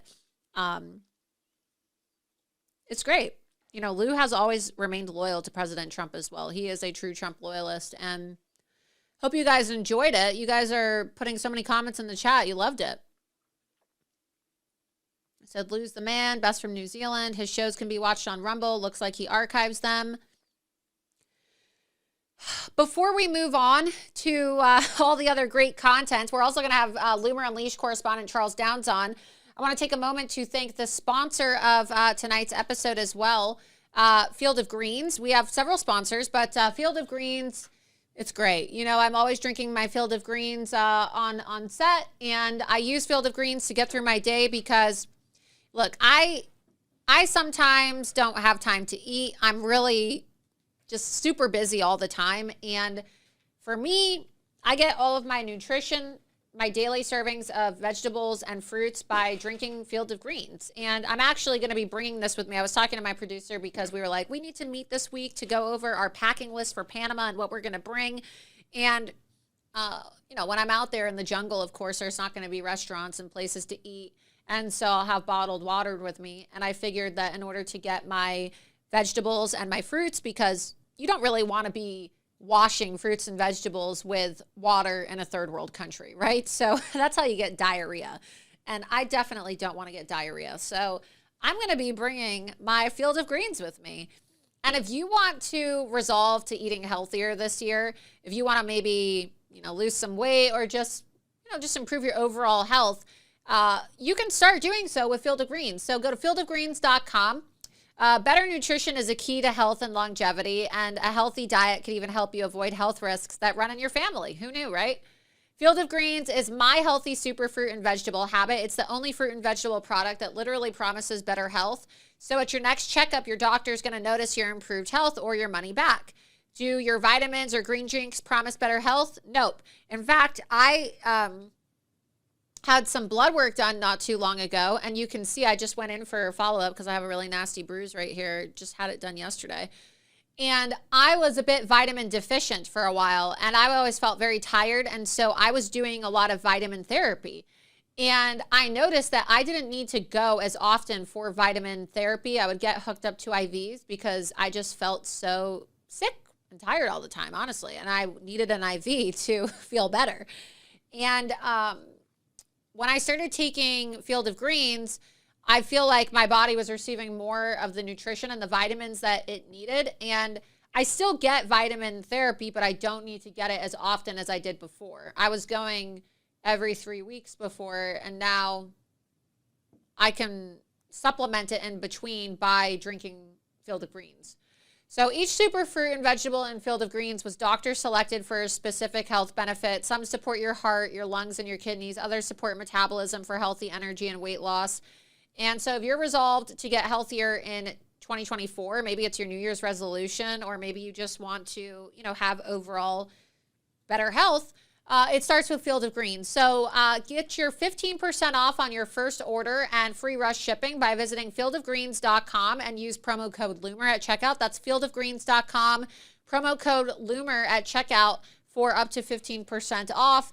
It's really great. It fits in a bag. You can even put it in a plastic bag and just use a little spoonful, put it in a water bottle, shake it up. When I'm at the airport, I bring it with me and I get a spoon. You can go into any of the little restaurants or the little convenience stores they have at the airport and get a little plastic spoon. You put it in and you put it in your bottle of water and you shake it up, and that's it. And it doesn't have a lot of calories in it like something from Smoothie King does, or some of these shakes that they say are weight loss shakes, but they have more sugar in them than like a Snickers bar. This only has 10 calories and it has 1 gram of sugar. And so you're not going to gain a lot of weight. It's not a super sweet drink. You're just going to feel healthier, and I recommend it. So again, fieldofgreens.com, promo code LUMER at checkout for up to 15% off. You can see they have all types of different flavors, and I highly recommend it. So definitely check it out. It's going to be going in my suitcase with me. All right. That was a great interview with Lou. He's so great. Isn't he wonderful? I love Lou Dobbs. We have Charles Downs, Loomer Unleashed contributor, coming up any minute now. And Charles was he was outside of the Supreme Court today. We have a lot to talk about, but today was a big day, right? It's always a big day. It seems like it's so hard now to keep up with all the news cycles, but today was a very big day because the Supreme Court was hearing the arguments from President Trump's team and also the team out of Colorado. You have Crew, of course, this group that pushed this lawsuit against President Trump to get him removed on the ballot, or from the ballot rather, in Colorado. And so you had these election interferers trying to remove Trump from the ballot, making their case today, and Trump's team. And it was a great day because we got to hear these arguments inside, and it sounds like most of the Supreme Court justices are very skeptical of the arguments being put forth by the Democrats and Crew, who all happen to be funded by George Soros. And today we had 9 justices hear about 2 hours of arguments in Trump's appeal of the December 19th ruling by Colorado's Supreme Court that disqualified him from the ballot from the March 5th primary. And March 5th is coming up very fast. And so today the Supreme Court announced that they're going to be fast-tracking their decision. And it sounds like it's going to be in President Trump's favor. I don't get my hopes up for anything anymore because you never know, right? You never know what's going to happen. But it sounds like the Democrats had their asses handed to them today at the Supreme Court. And there to document it all was Charles Downs, our wonderful D.C. correspondent for Loomer Unleashed, who's joining me now. Charles, it's great to have you. We've only been on the phone together all day talking about loomering Jenna Griswold, loomering all of these lawyers for Crew, and it's great. You did great work. Charles was up very early this morning. He went to the Supreme Court at 8 o'clock in the morning. The arguments began at 10 a.m., and Charles was one of the first on the scene to document this, and we really put a lot of pressure on lawmakers today. And I think some of these lawmakers saw our social media posts and it scared them into coming out there to support Trump because, we'll get into all that. But thanks for joining me, Charles. How are you doing? Oh, thanks for having me on this historic day. And it's fantastic to see our friend from Colorado. Her face is in a gator.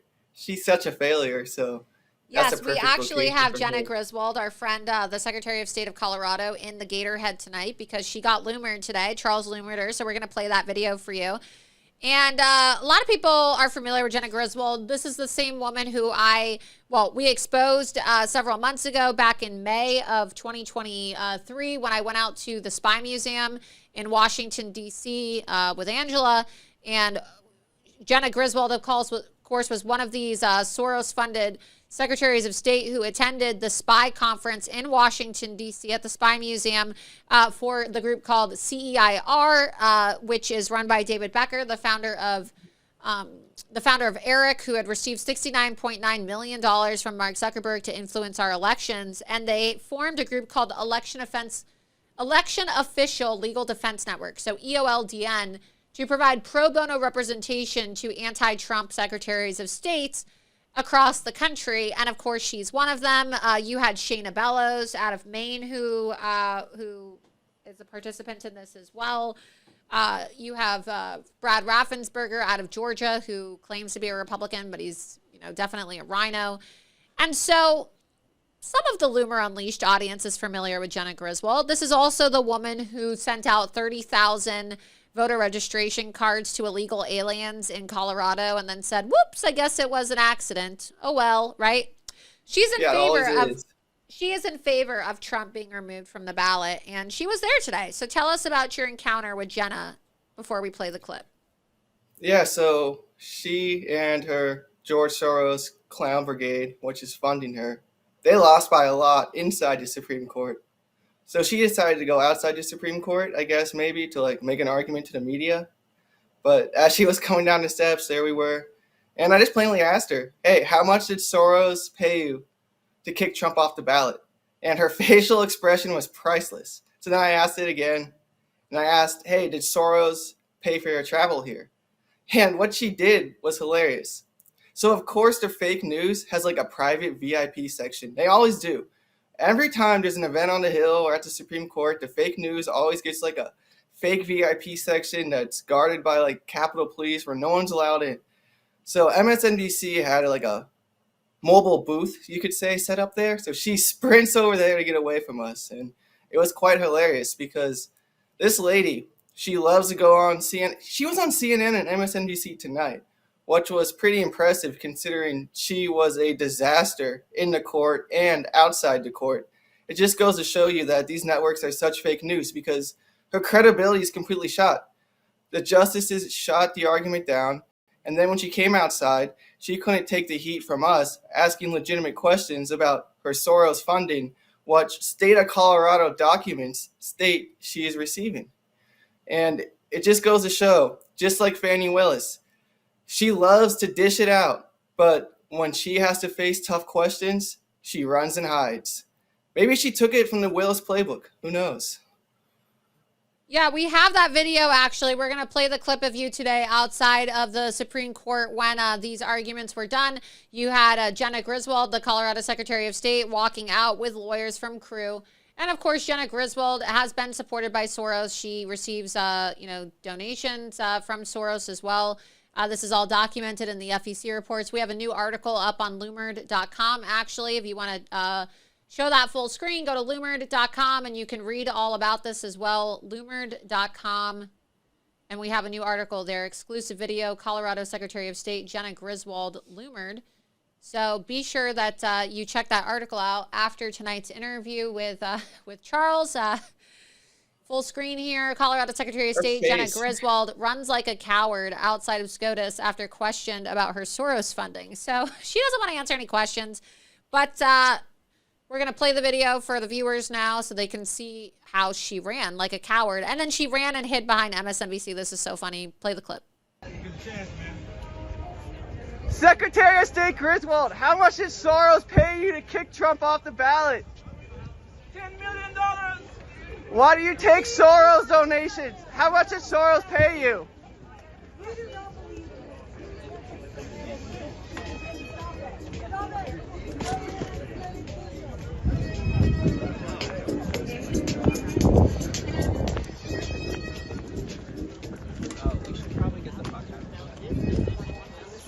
Secretary of State Griswold, how much did Soros pay you to kick Trump off the ballot? Why do you think it's okay? for 74 million Americans not to vote for their choice for the president.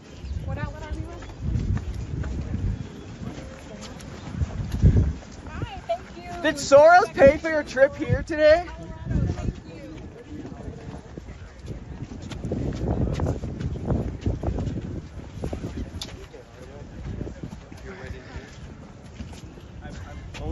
Only an interview, never an argument. You're ready to hear? I'm starting to interview. Making up Security. So, of course, that's Ari Melber from MSNBC, who she ran to. And, of course, we can't help but notice the pink pussy hat of the person next to her. So, look, these are radical, progressive, Marxist Democrats. And she didn't want to answer any of your questions. She thought that you were like a fan or something when you shouted, Secretary of State Griswold, right? And she smiled, and then she realized, oh, I'm getting lumered. I'm in the Thunderdome. I'm getting lumered. And let me say this. The fact that her staffer was wearing one of those, I guess they call them pink pussy hats at the Supreme Court, the highest court in the land, just shows that these Soros-paid Democrat election interferers have no respect for the rule of law whatsoever. Why would you wear something so absurd to a place where literally the most important decisions are made? A place filled with historic rulings, a place that has held our country together, and they show up wearing a pink pussy hat? That just shows they have no respect for America's rule of law, and they have no respect for our institutions. No, they absolutely do not have any respect for our institutions, and they do not have any respect for the rule of law. Otherwise, they wouldn't be trying to remove, right, a duly elected president from the ballot. It's absurd what they're trying to do right now, and I'm glad that they got the smackdown today because, you know, this has been a long time coming. Jenna Griswold, okay, people can read about this on Loomer.com. We've done extensive reports on her.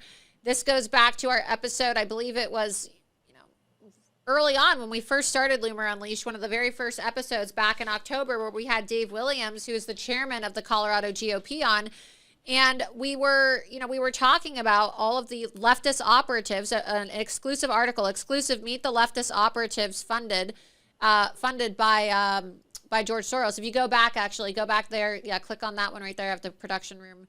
Let's see, click that. Yep. Exclusive on Loomer.com. Meet the leftist operatives who are funded by George Soros, who are targeting Trump in Colorado. This is the article that I published in November. I had been reporting on it, though, in October.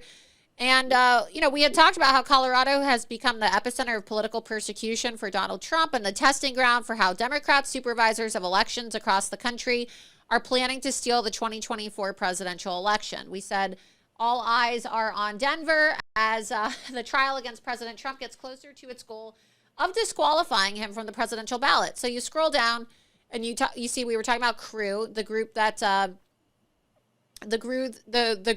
of course received all this funding from George Soros and is facilitating these lawsuits against President Trump. Scroll down. You also have all these different operatives within Crew. Okay, we showed the association with Media Matters, people like David Brock. Scroll down some more. We showed the association with Jenna Griswold. If you keep on scrolling down.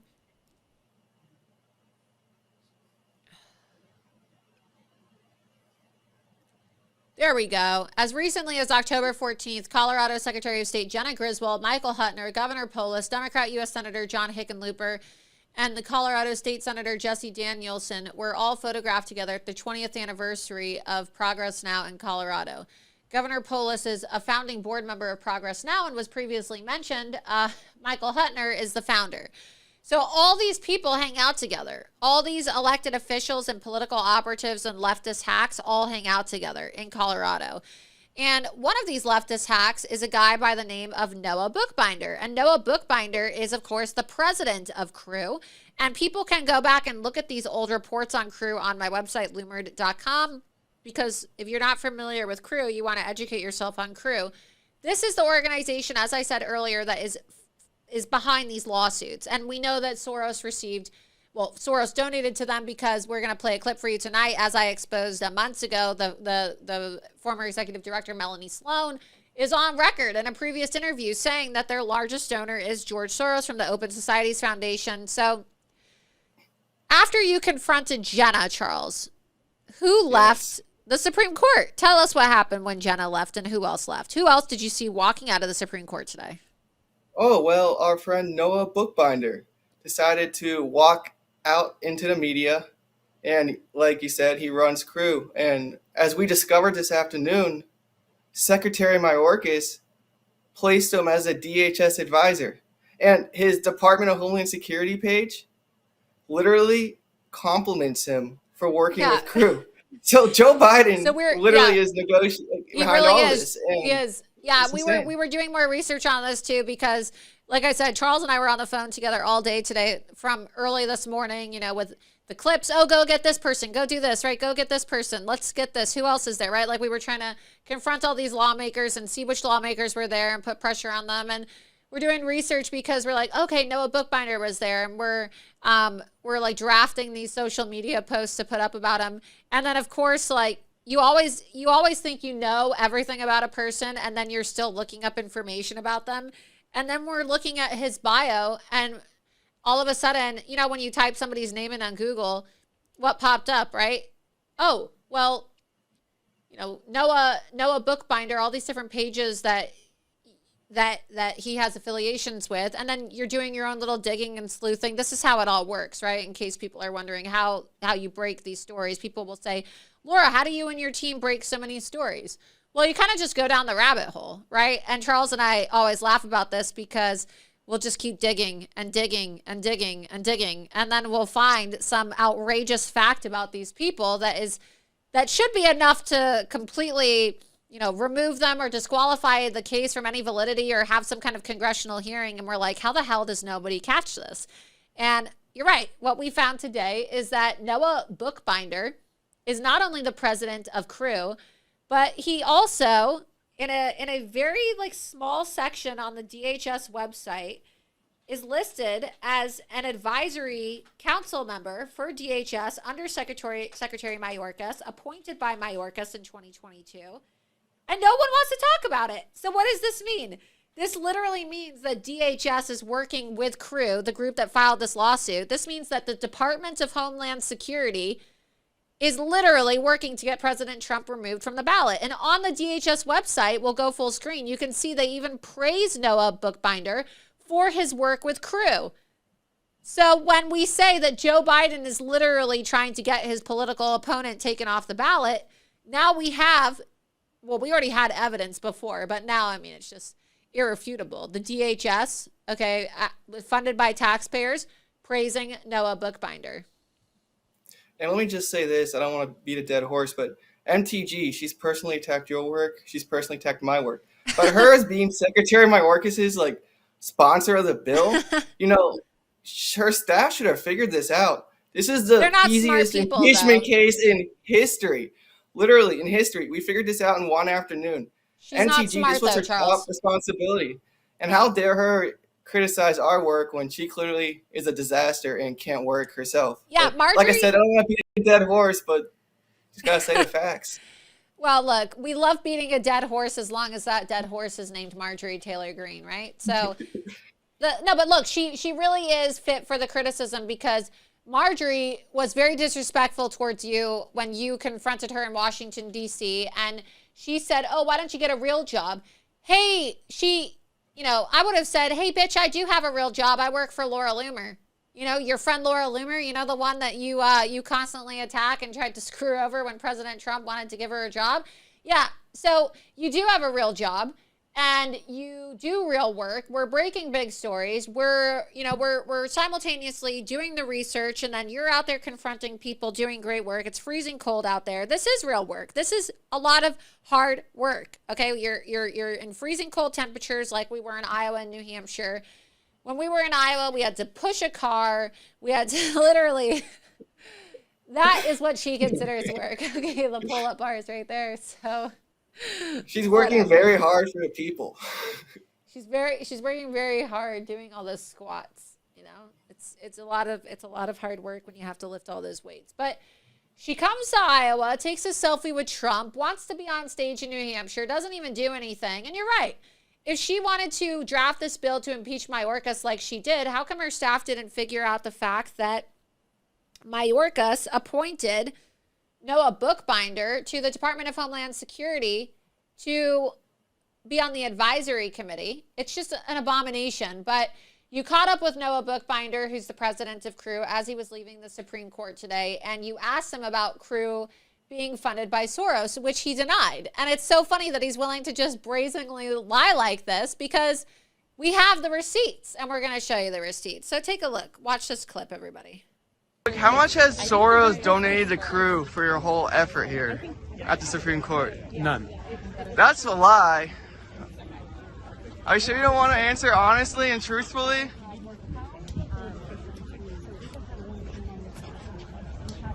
Who are some of the biggest donors you have, and is there a restriction on how much money they can give you? We don't have any restriction, but I would say our biggest donors are, for example, the Open Society Institute is a very big donor. And whose organization is that? Well, it's a foundation, but it's well known to be George Soros is the one who funds it. The Wallace.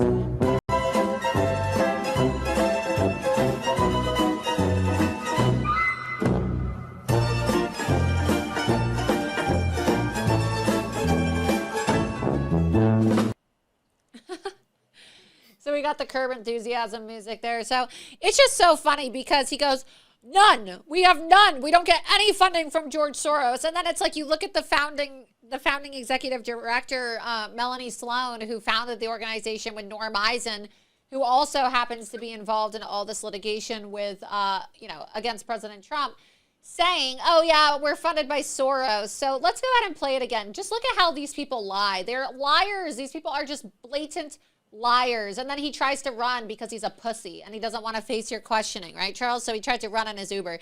You should have gotten in his Uber. Honestly, next time I'm telling you to do that as your boss or, as your colleague, because, whatever, we're equals here, right? Next time somebody tries to hide and dodge from you in an Uber, I am telling you to get in their Uber. It is called ride sharing for a reason. So you get in that Uber and you question him, and when next time he tries to hide from you. What do you think? Let's play the clip one more time. How much has Soros donated to Crew for your whole effort here at the Supreme Court? None. That's a lie. Are you sure you don't want to answer honestly and truthfully?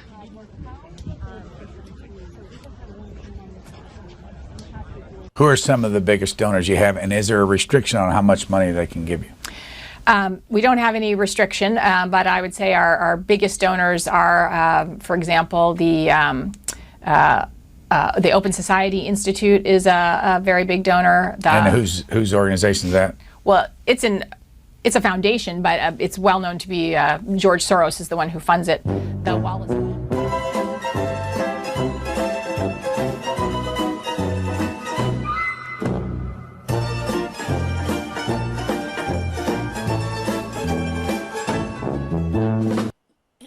So he's a liar. Obviously, they're all liars. What do you think about this?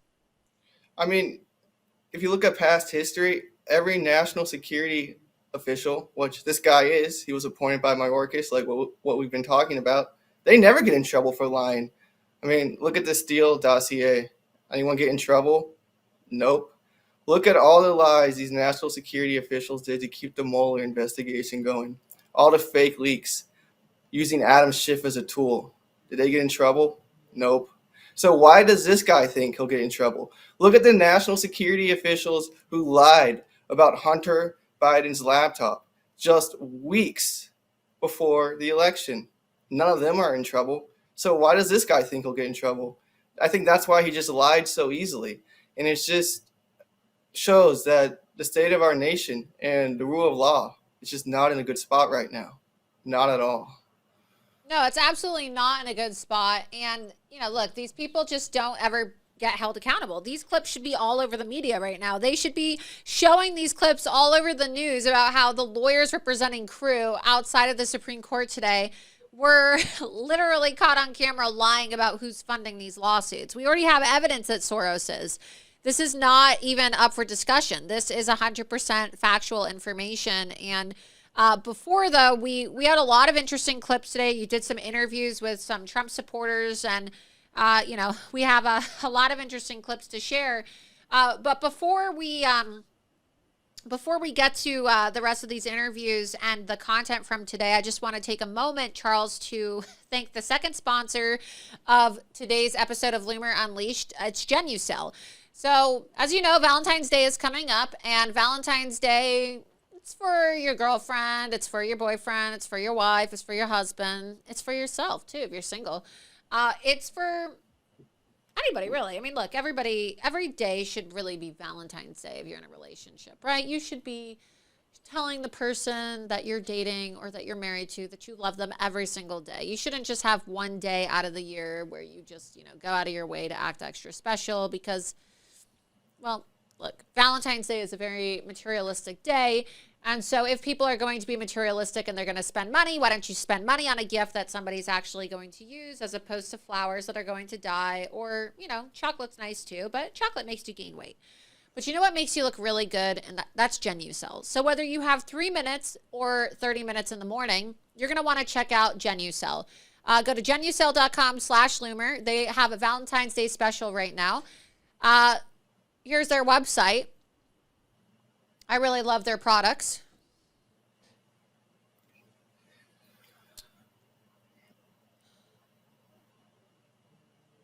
They have all types of products here. The one I really like is Gen 90. So here's the Gen 90 treatment. This is the new treatment that they have over at Genucel. They just sent me a new box of this. This is their instant treatment for their eye bags and wrinkles. And I use the anti-wrinkle cream on my face in the morning. I use it at night before I go to bed. And right now they're offering up to 70% off all of their all of these products, and you get a free spa box with every single order ahead of Valentine's Day, and you have extra savings when you use code Loomer. So Gen 90 is the new instant wrinkle treatment from Genucel, the perfect Valentine's Day gift for yourself or your Valentine. Gen 90 instantly reduces the appearance of wrinkles anywhere you use it, around the eyes, the forehead, the crow's feet, laugh lines, and even on the chin. It starts working in seconds. It's one thing that you don't have to worry about, your skin and your confidence, because Genucel has you covered. The Gen 90 technology is luxurious, nourishing, and silk smooth, and best of all, it starts working in seconds. I know because I can feel it every single time I use my Gen 90 on my face, and I really do use it. I wouldn't be promoting a product that I do not use. There's a reason why Genucel has 400% of the customer loyalty of other skincare brands. Gen 90 is on a special Valentine's Day sale right now at genucel.com, and it's of course included in the bestseller package. So before you go overseas to get harsh procedures or spend thousands of dollars on Botox or maybe even plastic surgery, try Gen 90 first. Make your fine lines and your wrinkles disappear wherever they are before you even leave the room. I highly recommend it. And as I said before, for Valentine's Day, whether you're a guy or you're a girl, skincare is for everybody. Everybody wants to have nice skincare. I mean, I imagine that there's men out there that take good care of their skin too. Everybody wants to have a clear complexion, and people want to maintain their youth. And so for Valentine's Day, order Gen 90 with the most popular package for up to 70% off. You'll also get free shipping and a Valentine's Day spa box with every single order. You're going to do that by going to genucel.com/Loomer. Again, that's genucel.com/Loomer. You can see here on their website, scroll down. You can even see, all the different, they guarantee that you're going to look younger or your money back. So again, go to genucel.com/Loomer. I love it. I think that it would be a great gift. I definitely notice a difference in my skin. It's light moisturizer too, so it doesn't feel really sticky or heavy like a lot of moisturizers do these days. And it's a package that's valued at $548, over 70% off. So check it out, genucel.com/Loomer, and experience the love of good skincare, right? And even if you don't have somebody in your life, a special somebody for Valentine's Day, like I said, you could treat yourself. You could buy yourself the gift as well. So you don't necessarily need to, have somebody in your life on Valentine's Day to take advantage of the Valentine's Day special. You could just go buy it for yourself. Get yourself a Valentine's Day present. So thank you to GenuCell.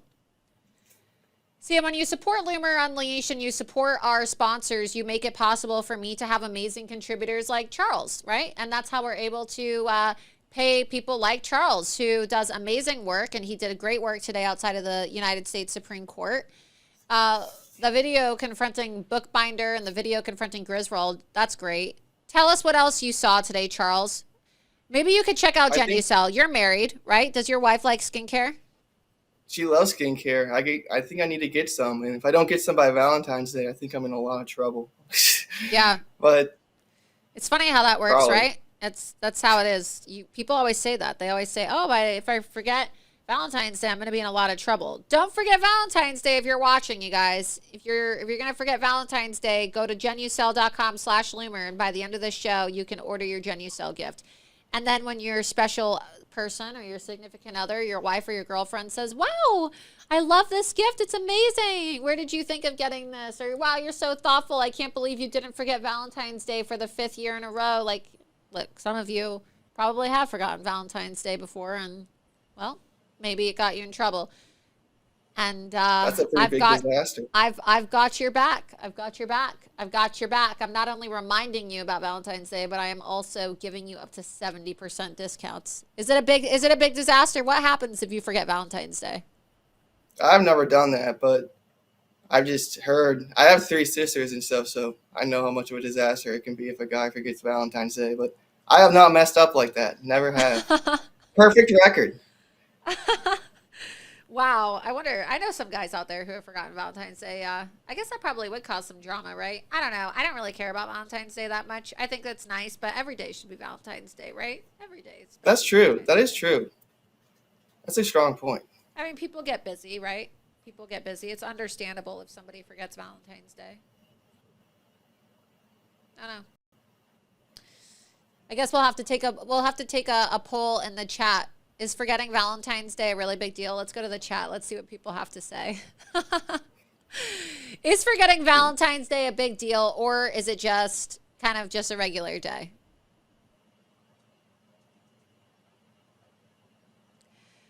Oh, somebody in the chat said they married their second wife on Valentine's Day, and 6 years later, they told her that they married her on Valentine's Day so they didn't forget the anniversary, and they said his wife got pissed. That's pretty funny. Some people said not a big deal. Yeah, I don't really think it's that big of a deal. I mean, look, it is what it is, right?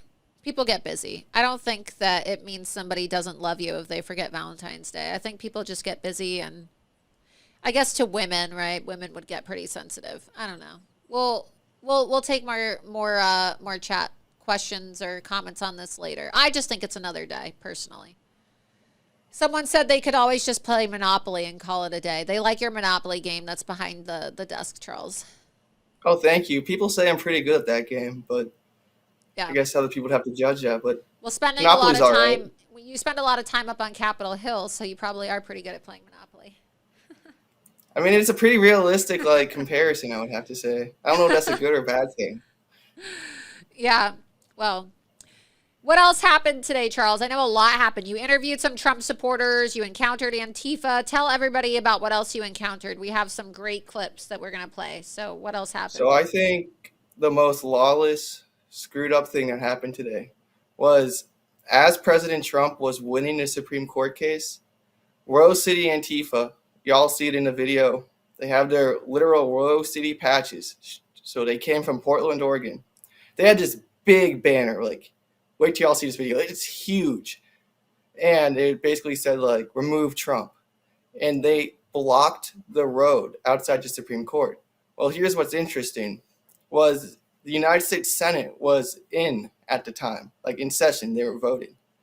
And this road is used for senators to go back and forth between House office buildings and, the actual Capitol complex.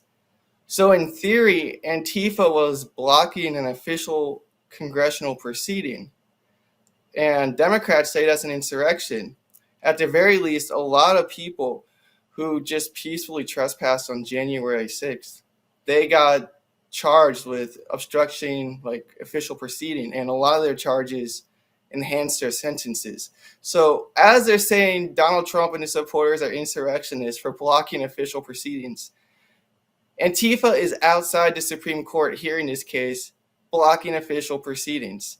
And of course, the Capitol Police and DC Police did nothing. And as y'all will see in the video, they start yelling at the journalists to get back in the road. Not the Antifa people from Portland who literally have patches on that say, beat up Trump supporters. No. They don't yell at them. They yell at the journalist. And that just shows how lawless Washington, D.C. is. Let's play the clip. Also, breaking news right now. Breaking news. President Trump just won the Nevada caucus in a landslide. Woo! We know it's Loomer time. Though. Yeah, it's Loomer time. What time is Nikki Haley declaring victory? Is she going to be giving a victory? And he also won. He also won the Virgin Islands too. So Trump has won the Nevada caucus in a landslide, as we said he was going to. You can go type it in. Let's see what people are saying on Twitter, on X rather. Let's see. Trump Nevada. Go to latest. What a historically great day for the America First movement. Trump. Yeah, over 94% of the vote so far. Well, Nikki's not even in the caucus. The producers are laughing and they're like, oh, these candidates beat Nikki Haley. I'm like, Nikki's such a stupid moron. She didn't even register for the caucus. So Nikki Haley literally got beat by none of the above. And if you don't believe me, there's a million articles that say none of the above beat Nikki Haley in the Nevada primary. But that just came in right now, literally as we speak. Nevada, scroll up really quick. I'm looking at this right on my monitor. Yeah, President Trump has won. We already knew he was going to win anyway, but this is amazing. Look, President Trump is incredible. He's headed to South Carolina this weekend. And he's going to win South Carolina, and that's going to be really embarrassing. But as we know, Nikki Haley really isn't focused on winning, right? South Carolina. She knows that she's not going to win the presidency. She just wants to drain resources from Trump. And I see you have your photo with Trump that we got to take together when we were in Iowa, when Trump won the Iowa caucus. It's amazing. There's nothing more fun than a Trump rally, and it's so exciting watching President Trump win. He deserves it so much. Yeah, he's just such a good, nice guy. And he deeply cares about the American people. Tell people what it was like, actually. Not to interrupt you, but because you're saying that, tell people what it was like meeting Trump and how nice he was. Because you could tell people the story if you want. I don't mind if you tell people the story about how you ended up getting to meet Trump. Oh, well, thank you, Laura. Well, thanks to Laura, I got to meet Trump in Iowa, and we were back there chatting. He's a great guy. He's a big fan of my writing. He's a big fan of Laura's writing. He shared our video like 3 or 4 times today, which was pretty awesome. He did, actually. He shared the video that we showed earlier of Jenna Griswold getting loomered. That is very true. He did. On True Social. We could pull that up, too. Go ahead. Sorry. Keep on going. Well, it's all good. But, yeah, he gets the issues. And I think the most impressive thing about President Trump from my personal interactions with him in Iowa was on election night, he walked out. And if y'all notice from the video, I noticed this too. He didn't really have like a teleprompter. He just gave a speech. And this was after he was campaigning for hours in negative 40-degree weather. Actually, not for hours, for days. But he just gave a speech because he knows the issues and he truly cares. And for me, personally, being from Ohio, hearing someone who wants to bring back manufacturing, that's really big for me because I just don't understand why there's all these rusted out factories all over the Midwest. It makes no sense. It's horrific. And President Trump being the first presidential candidate in my lifetime to say something like, hey, we're going to bring back manufacturing. We're going to blow out the factories in communist controlled China and we're bringing them back here. That's just so inspiring. And that's kind of why I stand outside the Supreme Court for, 7 hours. And the weirdest weather, by the way. So I guess I'm going off a little sidetrack, but the weather today was just weird. So it was 30 degrees when all this started, and everyone's wearing their winter coats and stuff, and everyone's outside all day today. So everyone in the media, activists, Antifa, they're all wearing their winter coats. But by the time it ended, the temperature shot up to 58 degrees, and the marble on the Supreme Court reflects really nice sun, and it was pretty hot, and everyone was sweating. And I think the funniest part was how I think the lawyers were like playing games with President Trump because they wanted Trump to speak first and Trump wanted the lawyers to speak first. I don't know, but it was just like from the observing what I was seeing. But the media was standing like on this like marble, and they were all like sweating because they were in winter gear. It was actually quite hilarious. Like they were all getting what they deserved because they're fake news, right? But going back to Trump, it's just so fantastic to see him keep winning because the American people truly believe in his movement and what he's preaching and what he's doing. And I think 2024 is just going to be such a special year. Yeah, it definitely is going to be a special year. And it's exciting. And yeah, he is definitely a fan of the writings from Loomer Unleashed. And he loves the articles. And yeah, he shared it today. So let's go ahead and play the clip of Antifa, since you were mentioning Antifa blocking the road today, just to show people voting was taking place inside the Senate and Antifa decided to block traffic. And just look at all the Capitol Police on bicycles not doing anything, right? They just sit there. They don't even do anything. Play the clip. Blocking the road. Hey Antifa, why are you blocking the road? It's illegal. Is this an insurrection? Why are you guys committing an insurrection? Alright, now hold it up here. You don't know what it is. Punch Nazis, that's nice. Nobody got hurt carrying your banner out. Nobody got killed. On January 6th. No one defecated on the desk. Yeah. Yeah. The Supreme Court must remove Trump from the law. Trump is a traitor. Trump is a traitor. Criminal. Trump is a traitor. Trump is a traitor. Trump is a traitor. Trump is a traitor. Trump is a traitor. Trump is a traitor. Trump is a traitor. Trump is a traitor. Trump is a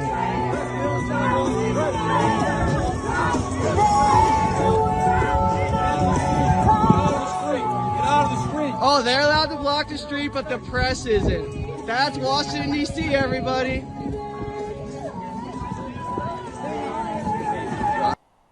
So, look, if that's not an insurrection, then I don't know what is, right? Officially disturbing an official proceeding, right? Isn't that what they said the J6ers are locked up for? Is that not a disturbing an official proceeding? It is. It is it not? It is the definition of disturbing an official proceeding. And so I am pretty sure that there is a double standard when it comes to our justice system in this country. And if the way that Trump was treated with the classified documents case and Biden's been treated with the classified documents case isn't enough, then look at the way that they treat people. Here's another clip of the Capitol Police with their buses there. You said that they had buses of people. Let's play this clip too.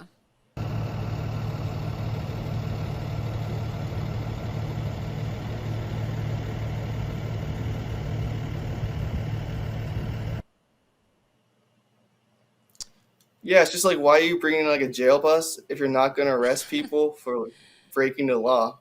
And right. Speaker Johnson controls the Capitol Police, by the way. Remember, President Trump is like Speaker Pelosi. The Speaker has a big say in what the Capitol Police does. So Speaker Johnson needs to start making some phone calls and figure out why nobody is getting their doors kicked in with the United States Capitol Police and the Biden FBI and the ATF and God knows whatever other agency. We know that Speaker Johnson couldn't even give a damn about President Trump today, because where was Speaker Johnson?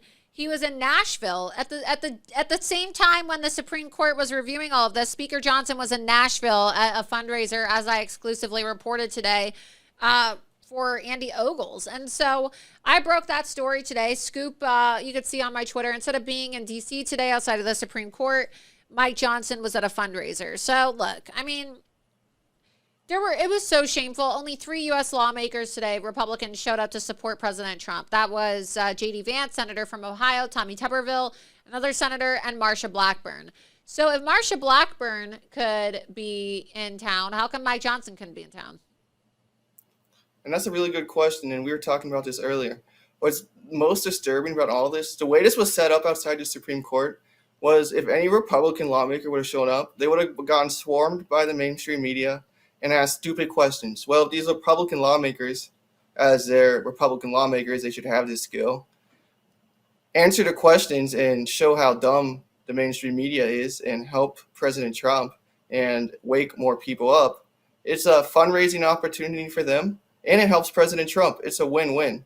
So it's really concerning that none of these lawmakers showed up. Where is MTG? I know I don't want to keep ripping on her, but where's where was she? MTG and Matt Gaetz? They didn't show up. Exactly. Yeah. So this is why I go after these people, because, you know, the Republicans should know better. The Democrats controlled all the messaging today. We have an interview here with J.D. Vance, who was great to do an interview, and he showed up. But you're going to see some other videos that Charles filmed today, and you have protesters outside with their Remove Trump banners. Where the hell are the Republicans? You know, Marjorie loves going to Iowa and New Hampshire to get on stage and take a selfie with Trump, and Matt Gaetz loves the attention. But where are they? Where are they outside the Supreme Court to actually show up and support President Trump? These are users and abusers and grifters. Okay, these people are grifters that just want to use Trump to raise money off of his name. They want to ride around on his plane. They want to get endorsed by him so they could send out fundraising emails. But where are they when it matters most? Where are they when it matters most? If you can fly to Iowa and New Hampshire to take a selfie and try to co-opt the moment when Trump gets on stage after winning, your ass better be outside the Supreme Court to stand up for Trump against this assault on our elections. I just don't really care to hear any of their excuses. I really don't give a shit to hear their excuses anymore. I am sick and tired of Republicans using Trump and then throwing him to the wolves in front of the media. It's disgusting. Let's go ahead and play this clip from J.D. Vance today. You interviewed him. All right, I found the great Ohio Senator J.D. Vance from my hometown of Middletown, too. So, Senator, thank you for being out here today. What's your whole take on this whole Supreme Court case and everything that happened this morning? Well, look, it's a crazy case, and if there's any justice in this country, it'll go down 9-0. The basic question is, do American voters decide who the President of the United States is, or do a bunch of crazies in some of the most left-wing states in our country? I think the basic proposition here is pretty simple, pretty straightforward. And I think legally, even some very left-wing people I've talked to don't buy the idea that you should throw Donald Trump off the ballot. They may not like him, but throwing him off the ballot, denying that choice to the American people is something totally different. So let's hope the Supreme Court rules the right way. I think that they will. And then, of course, it's on to victory in November. Thank you for your time, Thanks, Senator. That was nice. He actually retweeted the interview today, too, I saw on his official Twitter account. Yeah, it was. He actually put in work, unlike anyone else. He was one of three. And I think that should elevate him over a lot of these other people. And I want to reiterate, too, just so people, like, if they don't know, the Supreme Court is literally located within, like, 200 to 300 feet of every United States House and Senate office building. Maybe it's, like, 800 feet, you know. These people are so lame, so they're going to try, like, fact check us on this. Like, no, it's not 200 feet. It's 972 feet. Okay, it's between 200 and 1,000 feet. The Supreme Court is, like, the central location located between the House and Senate office buildings that is very easily walkable. So the fact that these people can't walk 1,000 feet to do their job is just frankly pathetic. And honestly, if you have donated to a Republican lawmaker and you can ask for your donation back, I would do it. They didn't show up today, the most important day. And we're going to play more videos going forward where them not showing up left Trump supporters out to dry. And you'll see Antifa just harassed normal, everyday Americans who like Trump. And they should have had lawmakers out there. They should have had the lawmakers out there standing in solidarity with some of the pro-Trump people. But you had more Antifa than Trump supporters there today.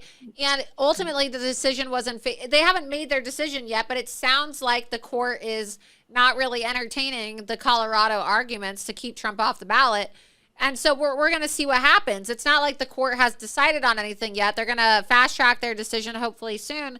But you're going to see from these Trump supporters that they were harassed today by Antifa. Antifa was standing behind them, shoving their bodies into them. So let's go ahead and play this interview that you did today with, it looks like a mom and her daughter who traveled up. Where did they come from? Do you know? Did they tell you where they traveled from? They didn't say where they came from, but judging by, I think, like their accents, they definitely came from like Southern Virginia. So they traveled a pretty decent ways to come support the president. And it's a shame no GOP lawmakers were there to greet them in their capital city. Yeah, and they even highlighted on that in the interview. So let's go ahead and play this clip from outside the Supreme Court today. Successfully found like the 3 Trump supporters in liberal Washington, D.C. who decided to brave the crazy liberal media and crazy protesters to come out here. So what made you guys want to come out here today? Somebody needs to stand up publicly for President Trump and for what's right, for our Constitution. Do you think it's a little sad that a lot of Republican lawmakers who work right across the street from us haven't come out yet to support our president?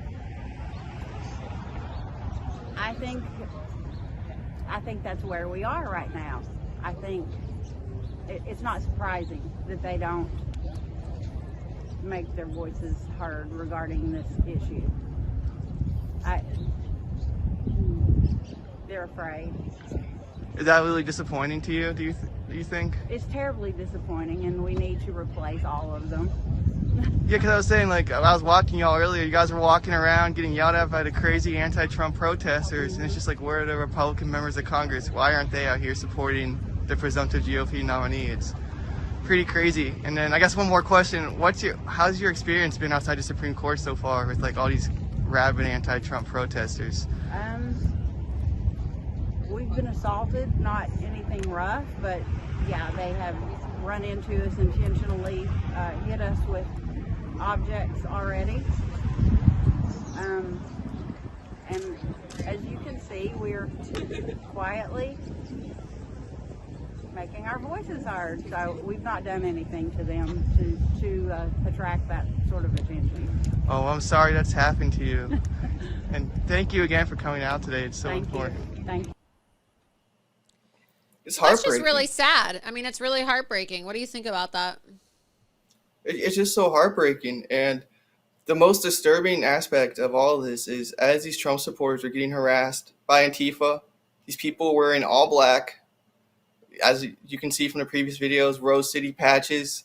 They're from Portland. They know what they're doing. The mainstream media is taking pictures, encouraging Antifa to keep harassing these people.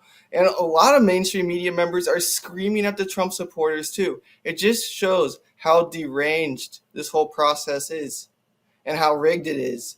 And this shouldn't be happening in our capital city. And again, Speaker Johnson, hundreds of your United States Capitol police officers stood by and watched as your voters were harassed by simply peacefully demonstrating their First Amendment rights. Laura, I think you and I were talking about this earlier. The Supreme Court is literally built in a way where, like, there should be peaceful demonstrations from both sides. The street is ginormous. It stretches all the way back. So with some like bigger cases before, like the Mississippi one last year, they like shut the whole street down, and they shut the street down today too. So like you can stand and literally I would say hundreds of thousands of people could literally probably fill up the street, First Street and Constitution, just going back. And America is built for this. We're supposed to have disagreements and arguments. That's what makes America great. Not trying to sound cliche, but it's the truth. And that's why the First Amendment, free speech, is the First Amendment. But the fact that Trump supporters can't come to their capital city and stand basically on United States government property that they pay for the Supreme Court. Obviously, we pay for Congress. And they can't stand there and just peacefully stand there with a Trump sign without getting harassed. And then the mainstream media joins in with these weirdos from Portland. Like, the mainstream media says MAGA's extremist, but at the same time, the mainstream media is literally teaming up with Antifa extremists to harass Trump supporters and watch Trump supporters get assaulted. And they take pictures and take Antifa side and laugh. Speaker Johnson, this was a disaster today. You need to call some people within the United States Capitol Police and watch our footage and figure out what happened. And I think you need to start sending some police officers to people's houses, just like what happened to people after January 6th, if we're going to apply rule of law equally, right? If we're not going to do that, then just admit it's a banana republic and start impeaching Joe Biden for implementing a banana republic. Like, it's one or two things. And he and the House GOP aren't doing anything. Who knows? Maybe they'll magically change their minds tomorrow. We can always pray. But what happened today outside the Supreme Court with those Trump supporters getting assaulted, was a disgrace, and Speaker Johnson should come out with an apology. And he should personally apologize to those people and offer those people like a tour of the Capitol and give them whatever they want within reason, because that was awful what happened today. Yeah, and look, I see a lot of Republicans today saying things like, "Oh, Laura, it was a win." You know, like the SCOTUS justices were criticizing the Colorado Democrats for for their arguments, and why are you always trying to start drama and attack the Republicans? It's not about that. It's like, get your shit together. It doesn't matter whether it's a win or not. The Democrats are spinning like it's a win for them, not a win for Republicans, right? So it's about optics. It's about the images that are going to come out. It's about the fact that the Democrats had more people out there than the Republicans, and it's the fact that Speaker Johnson is at a, I'll try to not have a potty mouth tonight. Speaker Johnson is at a freaking fundraiser, okay? He's at a fundraiser in Tennessee instead of doing his damn job. Like, what the hell? What the hell is this guy doing, So I just think that it's crazy when people say, oh, just stop attacking them. It doesn't matter. The Republicans just suck at offense, okay? They didn't have people out there today in support of President Trump. The special counsel tonight literally said that Joe Biden cannot testify because he is mentally unfit. I was talking about this earlier with Lou Dobbs. Every single Republican lawmaker should be calling for the 25th Amendment right now against Joe Biden because he's not fit to testify. If Joe Biden is not fit to testify, he's not fit to serve. He's not fit to be president. If you cannot testify because you don't even know when your own freaking son died from brain cancer, you are not fit to be serving in the United States White House. You are not fit. If you don't even know that Egypt is different from Mexico and that the president of Egypt is not the president of Mexico, you are not fit to be president of the United States of America. So where are the Republicans? I don't want to see these people fucking around at their fundraisers. I really don't. I don't care about their fundraisers. I want people to start calling for the 25th Amendment. I want Republicans to start organizing protests like we see Democrats organizing protests. And I want people to start supporting Trump. Oh, I agree. And it drives I would like me to crazy. I was just on such a tear about it today. It really honestly pisses me off. And so I get all these messages from people, and I'm not going to say names because I respect a lot of these people, but they're like, Laura, please stop. Please stop. You're attacking our team. Please stop. Please stop. Please stop. Why do you have to do this, Laura? Can you please be nice? Can you please stop? Can you please focus on the Democrats, Laura? Can you please not go after Marjorie Taylor Greene? Can you please not do this? Can you please not do that? I can't stop. I want to be able to stop. I really do. I want to be able to have more self-control, but I honestly cannot stop because I am just so enraged watching this every day. I'm so angry watching people just abandon President Trump. And so do I want to stop? Not really. Would I like to be able to stop to try to make these people that I like and respect happy? Maybe. I don't know. I mean, look, we have a country to save here, but I honestly cannot stop. I can't control myself. And maybe that sounds awful to say, but I am a pathological truth teller and I blurt out inconvenient truth, sometimes to my own detriment. I can't help myself. I'm not going to sit back and pretend like everything is normal when Speaker Johnson is at a fundraiser in Nashville, Tennessee, as opposed to standing outside of the United States Supreme Court with a bullhorn calling for, solidarity and support for President Trump. I'm not going to pretend like it's normal because I don't think it's normal and it's not normal. We shouldn't be normalizing this type of dereliction of duty. I can't. It's probably why I'm never going to be in Congress. It's probably why I'm not in Congress because I just refuse to go along to get along like I was talking about tonight in the monologue. I can't do it. I am not capable of going along to get along. Now, it's really funny some of these people saying, oh, don't attack our own team, focusing energy on the Democrats when you have better stuff on Democrats than they have. And I'm not trying to start something. Well, I go after Democrats. It's funny, though. It's the we truth. go after Like, Democrats. you go after Democrats better than those people. Look at the shit we just uncovered tonight on Alejandro Mayorkas and Bookbinder, right? His name is so funny, right? Bookbinder. So Noah Bookbinder. That is stuff on Democrats, and every single time I submit it to the Republicans or people say they submit it to House Oversight, they don't do anything with it. So maybe, just maybe, I could actually spend my time going after Democrats more if these idiot Republicans would use the information that I give them and launch investigations. Why do we not have investigations into groups like Arabella Advisors? Why do we not have investigations into all these dark money organizations that are funding groups like CARE, CREW, excuse me, not CARE, SARE, not CARE, not the Islamic group, but they have the same, they're both CARE, but I'm not talking about the Islamic CARE, the Council on American Islamic Relations. I'm talking about CEIR, of course, the group that was used to funnel money to influence our elections with these drop boxes in 2020, SARE, and then also, too, Arabella Advisors, right, CREW. Why are there not investigations into these organizations? Why? It doesn't make any sense to me. It feels pretty rigged. It really doesn't. It Noah does. Bookbinder should have been subpoenaed today. Like, Mike Johnson should have walked out to all that press and said, House Oversight is issuing a subpoena to Noah Bookbinder and Secretary Mayorkas effective next week for public hearings, because how can the DHS pay someone who's also president of an organization that is literally spearheading a charge to remove Joe Biden's opponent from the ballot?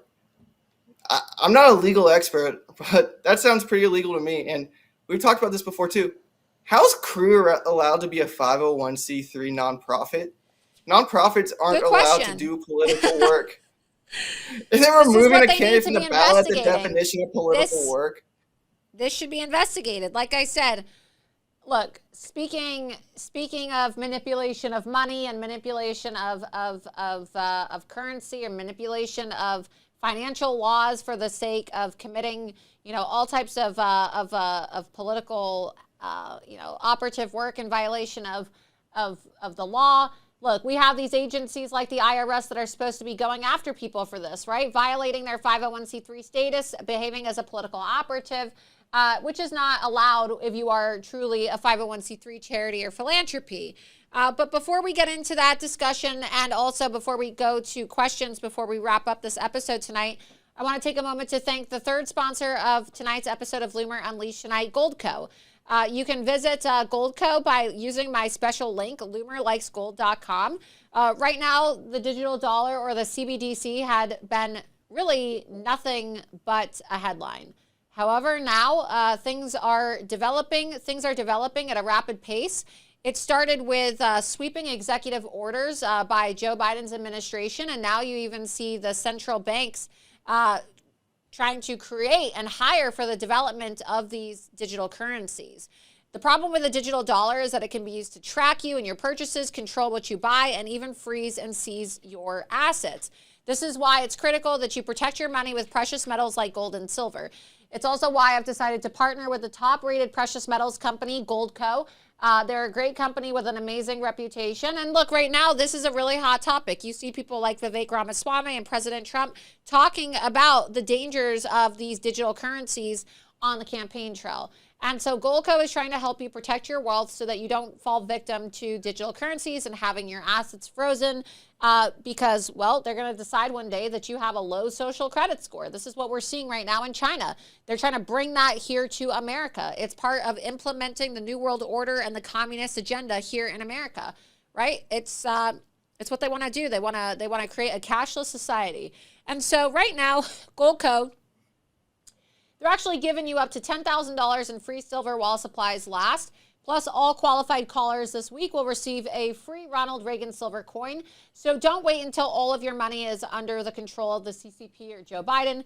Go to Loomer Likes Gold today, loomerlikesgold.com. Again, that's loomerlikesgold.com, and learn how you can get started today.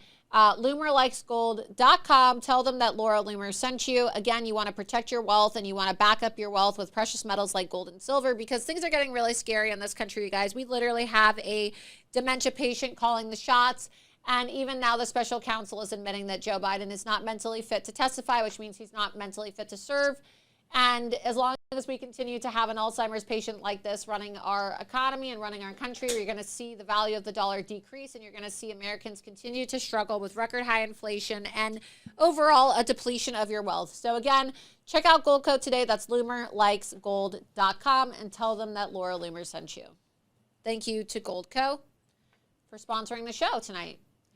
So Charles, we're going to go to the chat and see if people have any questions, because we're going to take a few more questions tonight. Let's see if we have some super chats. We've been streaming now for about 2.5 hours, and so we'll probably close things up soon, but let's see what people have to say.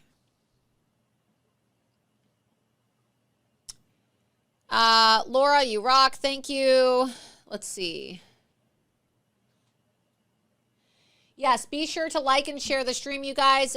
Go to the top at Rumble. Make sure you download the app and follow me at Laura Loomer on Rumble. And then if you go to the top of my Rumble page, you'll see that there's a little button that says Get Loomered. That's how you can subscribe to my locals, and then you can become a supporting member on a monthly basis, or also a yearly basis for $7 a month or $70 per year.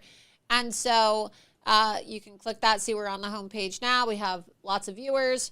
Click Get Loomered. Annual, $70 a year. Monthly, $7 per year. Give once.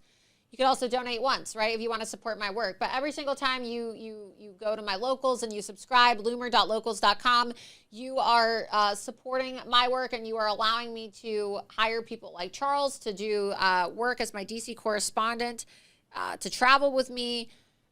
I'm going to be going to Panama this week, as I said. I'm going to the Darien Gap, and I'm going to be reporting on the immigration crisis and the invasion and all of the migrants who are making their way across the Darien Gap, including the Chinese communists and Hamas and Hezbollah terrorists. So I will be leaving for Panama this week, and you can support my work by giving contributions. You can also donate on my website, loomered.com. That's loomered.com.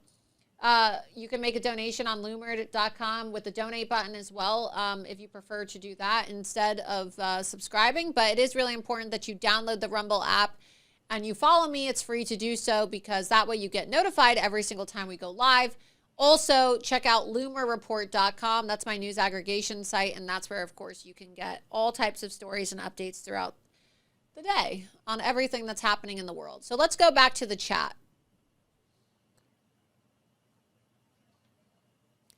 Do you think the timing of Biden's having dementia was pre-planned by the Dems to pull him out?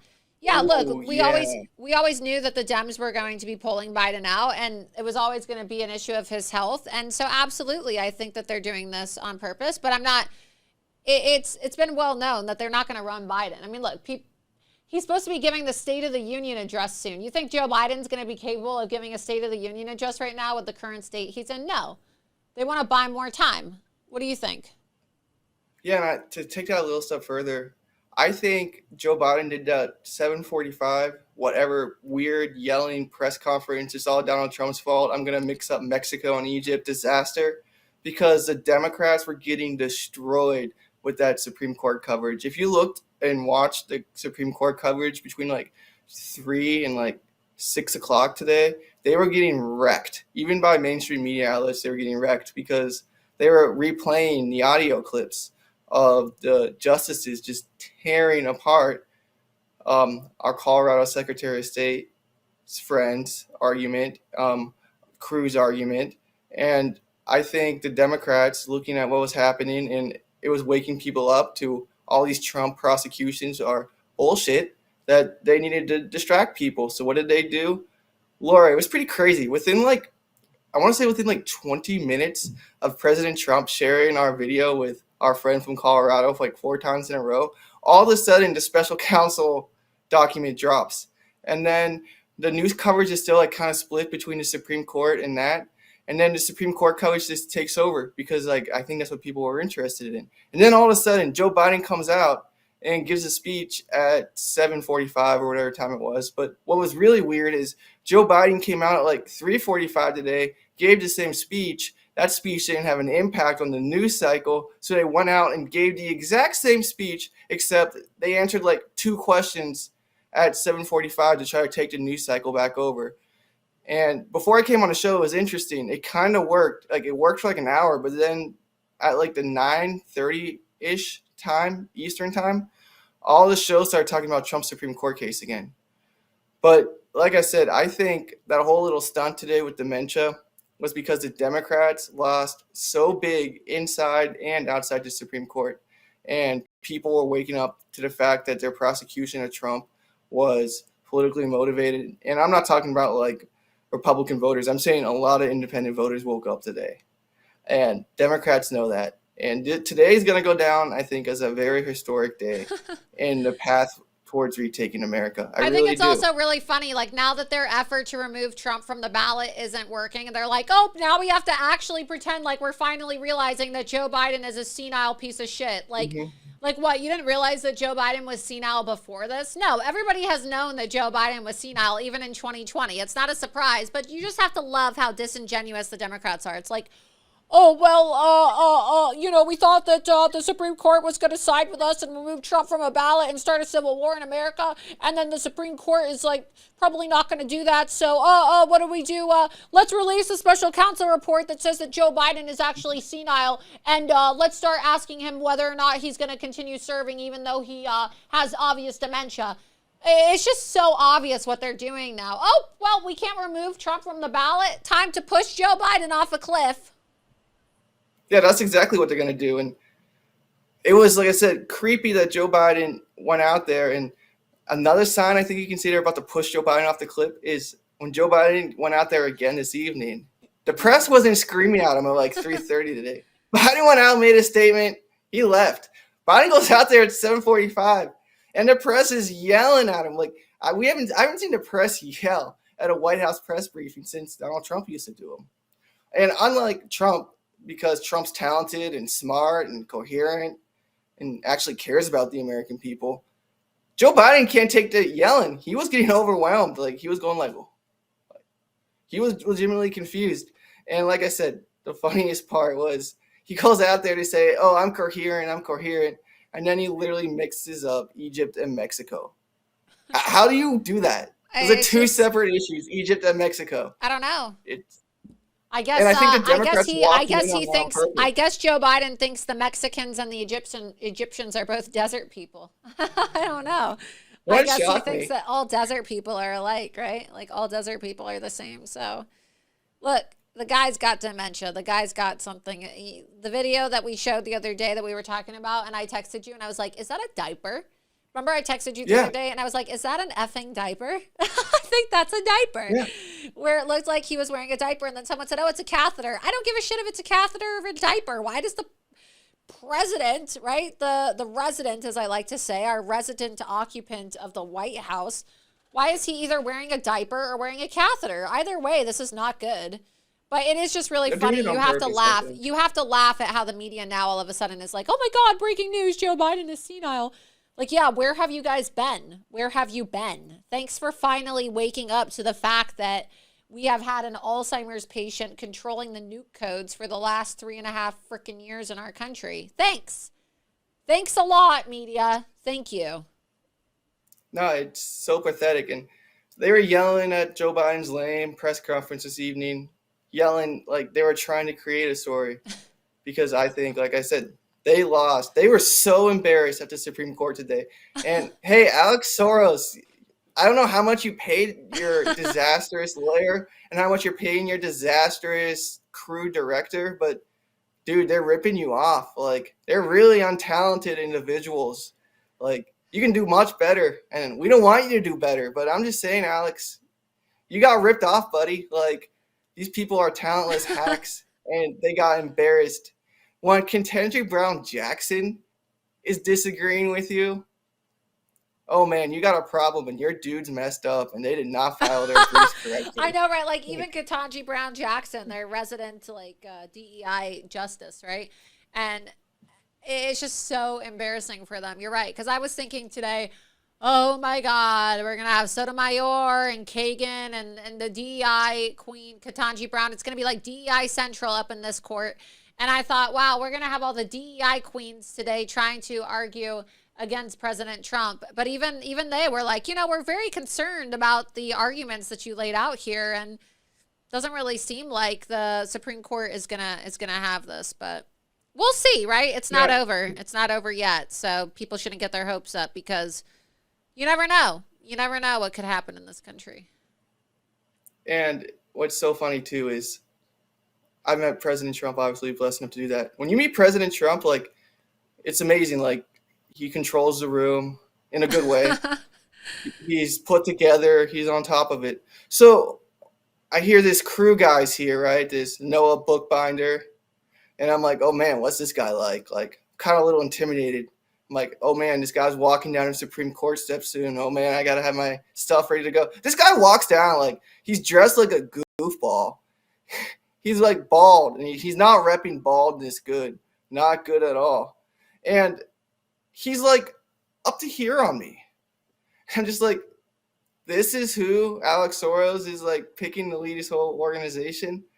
Laura, it would be so bad if these people were confident. Like, we would be a communist country if these people were smart.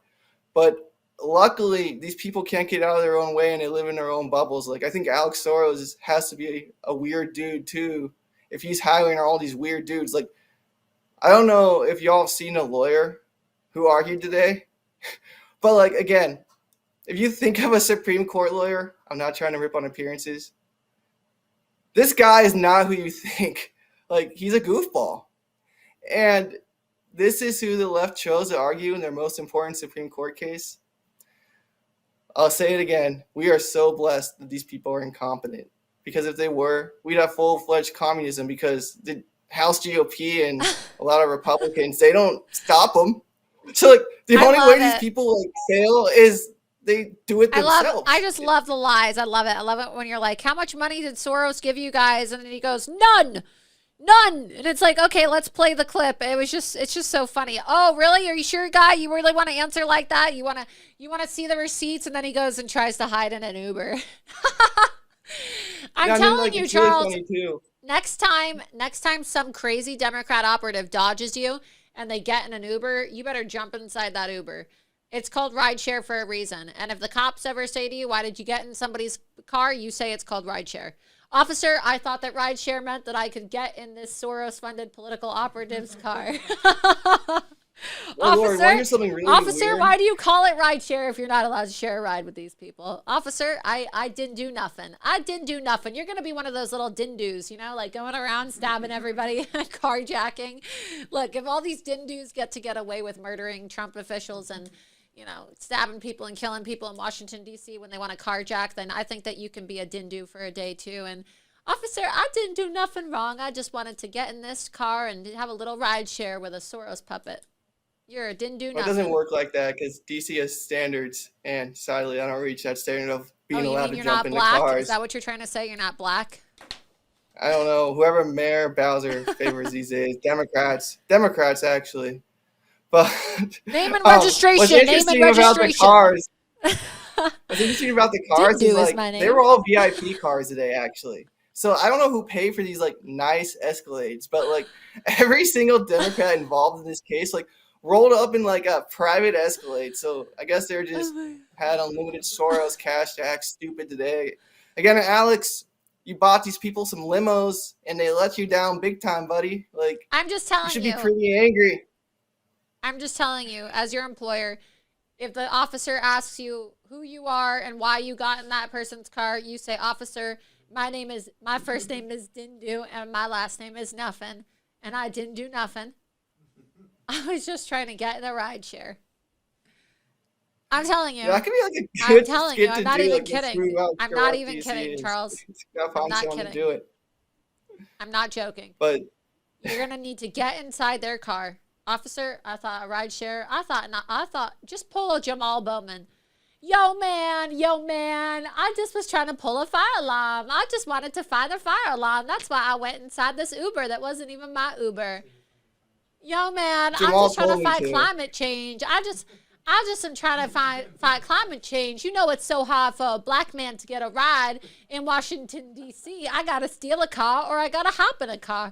Officer, I didn't do nothing. My name is Jamal Bowman. That's what he told me that one time, actually, when I confronted him. He said, y'all still are on that, and laughed like it was a joke. Like, I mean, that's how pulling they a are. fire alarm in Congress. That's how these members of Congress but no, Democrats get to do what they want in D.C.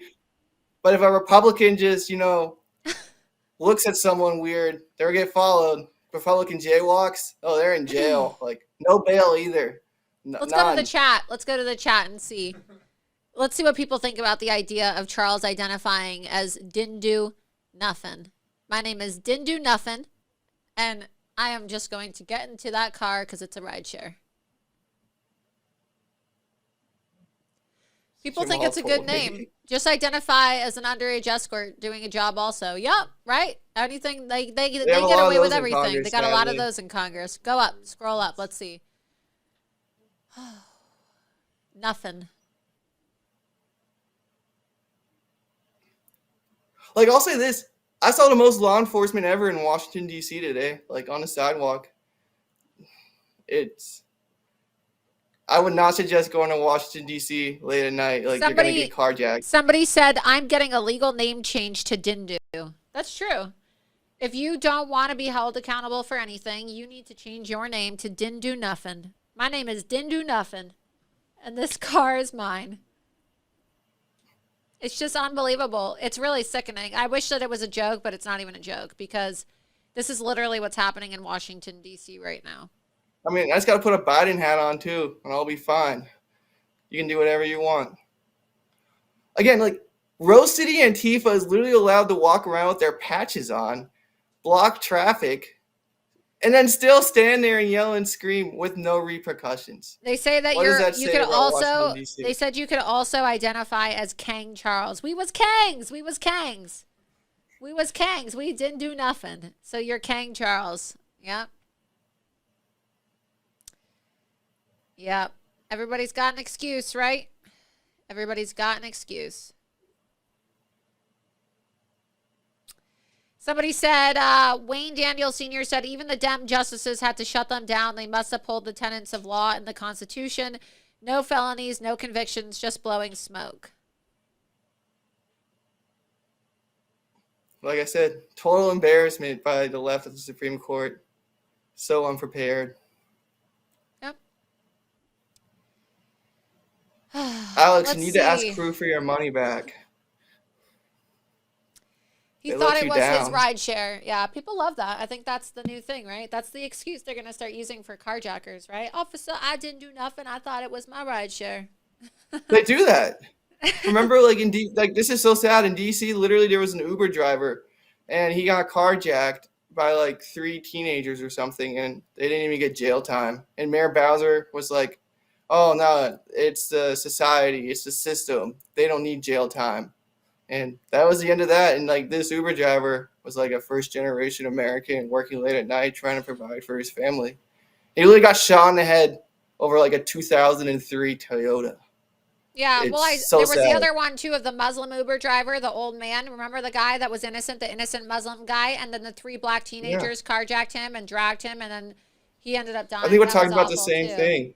That was really awful, too. This innocent Muslim man, I believe he was an immigrant, too, just trying to, like, make an honest living. And these black teenagers just killed him. And it's like, that's where you see the identity politics gymnastics. Like, oh, do I fight for the Muslim immigrant Uber driver? Or do I fight for the ratchet 3 black teenagers that killed this guy that said that they didn't do nothing, right? It's like, that's the problem with identity politics, right? Because there are actual victims of these crimes. And when you start having people of multiple backgrounds or faiths or ethnicities involved, you see how hypocritical these Democrat policies are, right? And you have innocent people that get killed. You have innocent people. You see this now with all these illegal aliens going into black communities, killing people with fentanyl, killing people in gang shootings. And it's like, do they advocate for the impoverished black people living in the hood? Or do they advocate for the illegal aliens who brought crime and disease to the hood? So it's a problem. And that's why a lot of Hispanic and black people are now waking up and voting for Trump. There was a report out today about this, actually, about how President Trump is polling above Joe Biden at record numbers when it comes to Hispanics and blacks. So this is why. I'm not saying that all blacks and Hispanics are criminals, but a lot of blacks and Hispanics, live in poverty. That's just the reality. A lot of white people live in poverty too. But a lot of these black and Hispanic voters, you could see there that there's from one day ago, black and Hispanic voters deserting Democrat Party in large numbers. That's from The Guardian. The Guardian is left-wing media. This isn't even a conservative source. But a lot of black and Hispanic people, right, they Some of them do. They do live in poverty. They do live in these bad neighborhoods. And a lot of white people do as well. I'm not saying that if you're Black and Hispanic, you're going to be poor and live in the hood. But there are issues that affect Blacks more than whites in this country. And you have fatherless homes, and that leads to a lot more crime, and that has, a lot more poverty as well. And so you have a lot of Black people who also have been victims of a weaponized justice, who are now starting to see the weaponized justice be used against Trump. And they're realizing, wow, my dad or my brother or my son or my uncle is locked up, and they're trying to lock Trump up. And a lot of people are resonating. I'm not saying that only Black people are in prison. You have a lot of white people that have been victimized too. But these are issues that are predominantly, right? Like when we talk about issues of criminal justice reform or Black on Black crime, right? Or gun violence or drug use, things like that. These are issues that happen to affect the Black and Hispanic communities more so than other communities. That's just reality, right? It's not racist to say that. That's just a fact. Yeah, and I think that's why, what we were talking about earlier, why Biden did that weird speech thing today. I think the Supreme Court was such a disaster for the Democrats, and it woke up a lot of independent voters, and it woke up a lot of their Democrat voters in the hood, like what you were saying, people who have been maybe unfairly jailed, and they're seeing what's happening to I saw it Trump. in Fulton And they're County. like, hey, wait a sec, this makes sense. Yeah. And yeah, they really mess up with Fannie Willis. Like, a lot of rappers hate Fannie Willis, as they should, because Fannie Willis has locked up a lot of their friends. Like, again, we were talking about how incompetent these people are. Why would they choose Fannie Willis? If they're, like, obviously they really want to get Trump, but why would they use Fannie Willis? Like, Fannie Willis is despised in Atlanta, like pop culture. But again, the left can't get out of their own way. And thank God they can't, because we'd be a communist country if any of these people were competent. Absolutely. Well, Charles, is there anything else that you're working on that you want to plug right now? I believe that, we've been streaming now for about 3 hours. And so thank you for all your great work today. You did an amazing job outside of the Supreme Court, reporting live on the ground for Loomer Unleashed. Anything else that you want to update people with? Well, yeah, if y'all could just give me a follow on X at the Charles Downs, and so you can stay up to date with all the great stories we're working on. I will have some great stuff coming out tomorrow and in the near future, probably about Nikki Haley, as she continues to be a disaster. And our friend from Colorado, she was on CNN and MSNBC all night tonight trying to save face. What an embarrassment, but I'm sure she'll be making some stupid statements soon that we can expose as further lies. So definitely give me a follow, because everything going on right now with the election interferers, we're on top of, and I don't think there's a better media outlet covering the election interferers than yours. Like, look at Jenna from Colorado. We were the only ones there to ask her questions. Yeah, nobody else was there to ask her. Nobody else was there today except for Loomer Unleashed. Nobody else confronted Noah Bookbinder either. So great work. This is why people should subscribe. Go to loomer.locals.com. Click Get Loomered at the bottom of Rumble. Sign up, subscribe, because this is how we support, and we can pay for people like Charles to work for us as well. And so, Charles, thank you so much for coming on. I encourage everybody to, like I said, subscribe at Locals, download the Rumble app, follow me on Rumble, because when you support me and you support my sponsors like Goldco and Field of Greens and Genucell, the great sponsors that sponsored the show tonight, then they are happy, and we are able to continue having sponsors so that we can keep doing this work that we're doing. And it's important work because nobody else is doing it. So, Charles, keep up the great work, and I guess we'll be talking probably at like 7 o'clock, 8 o'clock in the morning like we do every day, right? Trying to work on the next big story. So I appreciate it, and I hope you have a good night. Thank you, Laura, and I hope everyone else has a great night too. Everyone needs to enjoy today. It was a great victory. Laugh at the left's mental breakdowns, because they're hilarious, and everyone needs to have fun in life. Absolutely, Charles. Well, we'll see you soon, and then people can follow you on X at the Charles Downs. Sounds great, and looking forward to talking to you soon, Laura. Thank you. Let's see, do we have any super chats tonight? We may have a couple. Well, thank you to everybody that tuned in. We had a really long news day today. Again, go to loomered.com to read the articles. Loomered.com is where you can read all of my articles. We have a Ronald Rump said $5. Please play the Jamal Bowman rap song and dance for the fans. Didn't do nothing. Word to your mother. Yeah, we will play that again. I'll post that again. So, great song. Download the Rumble app and follow me on Rumble at Laura Loomer. Again, be sure that you click loomer.locals.com or get Loomered at the bottom of the Rumble channel so that you can support me in my work for $7 a month, $70 a year, or you can give a one-time donation. And all of that money goes towards supporting me and my independent journalism so that we can continue doing what we're doing. This weekend, I have a pretty busy weekend planned. I'm going to be doing some election coverage. President Trump is going to be going to... Well, I believe that there's going to be some events in South Carolina this weekend for the upcoming South Carolina primary, which is taking place on the 24th in about 2 weeks from now. So President Trump, of course, won tonight, the Nevada caucus and the Virgin Islands caucus. And then I will be preparing as well, packing, getting ready for Panama because I will be leaving for Panama next week. So this is what's happening next week. On Tuesday, we're going to have a very long episode, a 4-hour show of Loomer Unleashed, because on Thursday, I will not have a show because I will be out of the country. And so on Tuesday, tune into Loomer Unleashed, and then I will be gone for a while, and I will be resuming Loomer Unleashed on, I believe, the 23rd, which is going to be a Friday show. So stay tuned for updates on my ex. But like I said, the next episode of Loomer Unleashed is going to be this coming Tuesday. So mark your calendars because we're going to have a great episode. It's the episode before I leave the country to go to the Darien Gap to report on the invasion of our country. And also, just to show you all the truth about this crisis that we're experiencing. It's an actual invasion and people need to see just how bad it is. And because the media doesn't want to go and show you, I'm going to go to Panama. And so we'll be launching a Give, Send, Go account in the next few days or so where you guys can contribute and help support the travel costs associated with that trip so that we can afford. Luckily, the hotels are pretty cheap in Panama, so it's a lot cheaper than going to New Hampshire, Iowa. But there's still going to be expenses associated with it as well. We're bringing some different kind of gear with us this time to accommodate, the fact that we're going to be in the jungle. And so it's going to be a really great trip. And I'm excited to share all the content with you.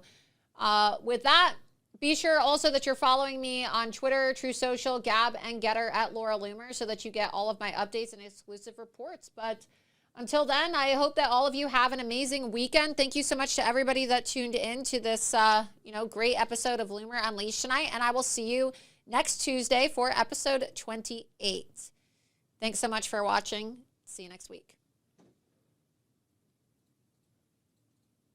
There is a young female journalist, conservative journalist, by the name of Laura Loomer. If America's men acted like Laura Loomer, our problems will be fixed in about 5 minutes. Chain herself to She Twitter. chained her...